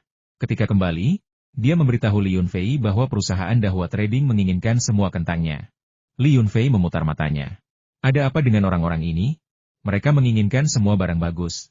Perjanjian itu dengan jelas menyatakan bahwa perusahaan produk pertanian Qinglong yang menentukan berapa banyak yang akan dijual, dan harganya dapat dinegosiasikan. Mereka akan membahas harga pembelian secara detail setelah kisaran harga yang stabil ditetapkan. Namun, harga grosir minimum untuk sayuran adalah 10 yuan per jin, dan harga di bawah itu tidak mungkin. Sebagai transaksi pertama antara kedua pihak, Li Yunfei menunjukkan rasa hormat kepada Wakil Manajer Umum Sing dengan menghubungi 3 restoran untuk membeli stok kentang terlebih dahulu, kemudian menyerahkan sisa kentang kepada mereka untuk dijual. Harga grosirnya sudah 10 yuan. Dengan kemampuan Dahua Trading, seberapa tinggi mereka bisa menaikkan harga adalah urusan mereka, dan Li Yunfei tidak memikirkannya untuk saat ini. Ini adalah sayuran yang diproduksi dalam jumlah kecil dan ditargetkan untuk pasar kelas atas. Selama bisa terjual, dia tidak keberatan jika harganya dinaikkan menjadi harga mewah. Setelah Dahua Trading mengangkut tumpukan kentang yang menjulang tinggi di tanah, kolam kecil ke-9 juga dibersihkan. Li Yunfei menghubungi perusahaan produk perairan kota dan meminta mereka untuk membawa lebih dari 100.000 tukik penyu, yang akan dipelihara secara merata di 7 kolam kecil yang baru dibuka. Seiring bertambahnya usia kura-kura bayi dan pindah ke lingkungan barunya, kebutuhan mereka akan makanan meningkat secara signifikan. Setelah menambahkan air mata air dan sejumlah besar tanaman air ke setiap kolam, kami memesan sejumlah serangga hidup dari kota dan dengan hati-hati memberi makan kura-kura bayi tersebut. Pekerjaan ini tidak mungkin dilakukan hanya oleh 3 atau 5 orang. Untungnya, villa tersebut selesai dibangun, dan penataan lanskap selanjutnya tidak membutuhkan banyak pekerja. Jadi Li Tieshu dipromosikan, gajinya dinaikkan, dan ia menjadi mandor, merekrut pekerja dari desa yang berpengalaman dalam peternakan dan penanaman. Penduduk desa sudah lama mendambakan pekerjaan bergaji tinggi milik Li Tieshu. Dan ketika mereka mendengar bahwa Li Yunfei sedang merekrut, jumlah pelamar sangat banyak. Hampir semua orang yang memiliki sedikit kemampuan mendaftar, termasuk beberapa wanita paruh baya. 2.000 yuan sebulan, ditambah bonus manfaatnya luar biasa, bahkan lebih tinggi daripada upah bekerja di luar. Tetapi gelombang perekrutan ini hanya akan melibatkan 10 orang. Pengalaman dan keterampilan penting, tetapi karakter jauh lebih penting. Li Yunfei tidak akan mempekerjakan siapapun yang malas atau tidak jujur, meskipun mereka tidak dibayar. Sesama warga desa adalah sesama warga desa. Itu tak terbantahkan. Li Tieshu mendapat kenaikan gaji dan promosi. Tetapi kegembiraannya hanya berlangsung setengah hari sebelum dia menyadari bahwa itu adalah pekerjaan yang akan menyinggung banyak orang. Dia harus bertanggung jawab kepada bos dan tidak bisa mempekerjakan orang yang tidak dapat diandalkan. Tetapi bawahannya semua adalah kenalan dari desa, memanggilnya paman dan tetua. Sulit untuk menjelaskan kepada mereka siapa yang harus dipekerjakan dan siapa yang tidak. Li Yunfei diam-diam merasa senang, membiarkan Paman Tieshu merasakan sendiri bahwa menjadi seorang manajer tidaklah mudah. Memanfaatkan kekacauan itu, dia menyelinap keluar dari pertanian dan berkendara ke kota untuk mencari sepupunya. Perusahaan perlindungan lingkungan Qingyu juga mempekerjakan beberapa karyawan dan memulai bisnis reguler. Setelah membantu kabupaten menangani beberapa sungai yang terkenal berbau busuk, reputasinya melambung, dan bahkan beberapa kali diliput di surat kabar dan berita televisi kabupaten. Sebelum mobil itu sampai di kota, Jiang Qinqin memanggil dengan suara mendesak Li Yunfei, "Cepat kemari. UNU sedang berkelahi dengan seseorang. Itu wanita gila dari sebelumnya, dan dia sebenarnya seorang tentara. Mereka di sini untuk sebuah misi, dan setelah mengenali UNU, mereka ingin melawannya lagi. Orang biasa tidak berani menghentikan mereka karena 2 tentara yang datang bersamanya membawa senjata." "Apa? Di mana kau sekarang? Apakah UNU terluka?" Mendengar ini, Li Yunfei hampir menginjak pedal gas, dan klakson besar meraung saat melaju menuju kota Qinglong. Pertarungan baru saja dimulai di pintu masuk perusahaan perlindungan lingkungan Qingyu. Belum ada yang terluka. Tapi UNU tidak bisa mengalahkannya terakhir kali. Jadi kali ini pun tidak aman. Karena itulah aku memanggilmu untuk meminta bantuan, teriak Jiang Qinqin dengan cemas.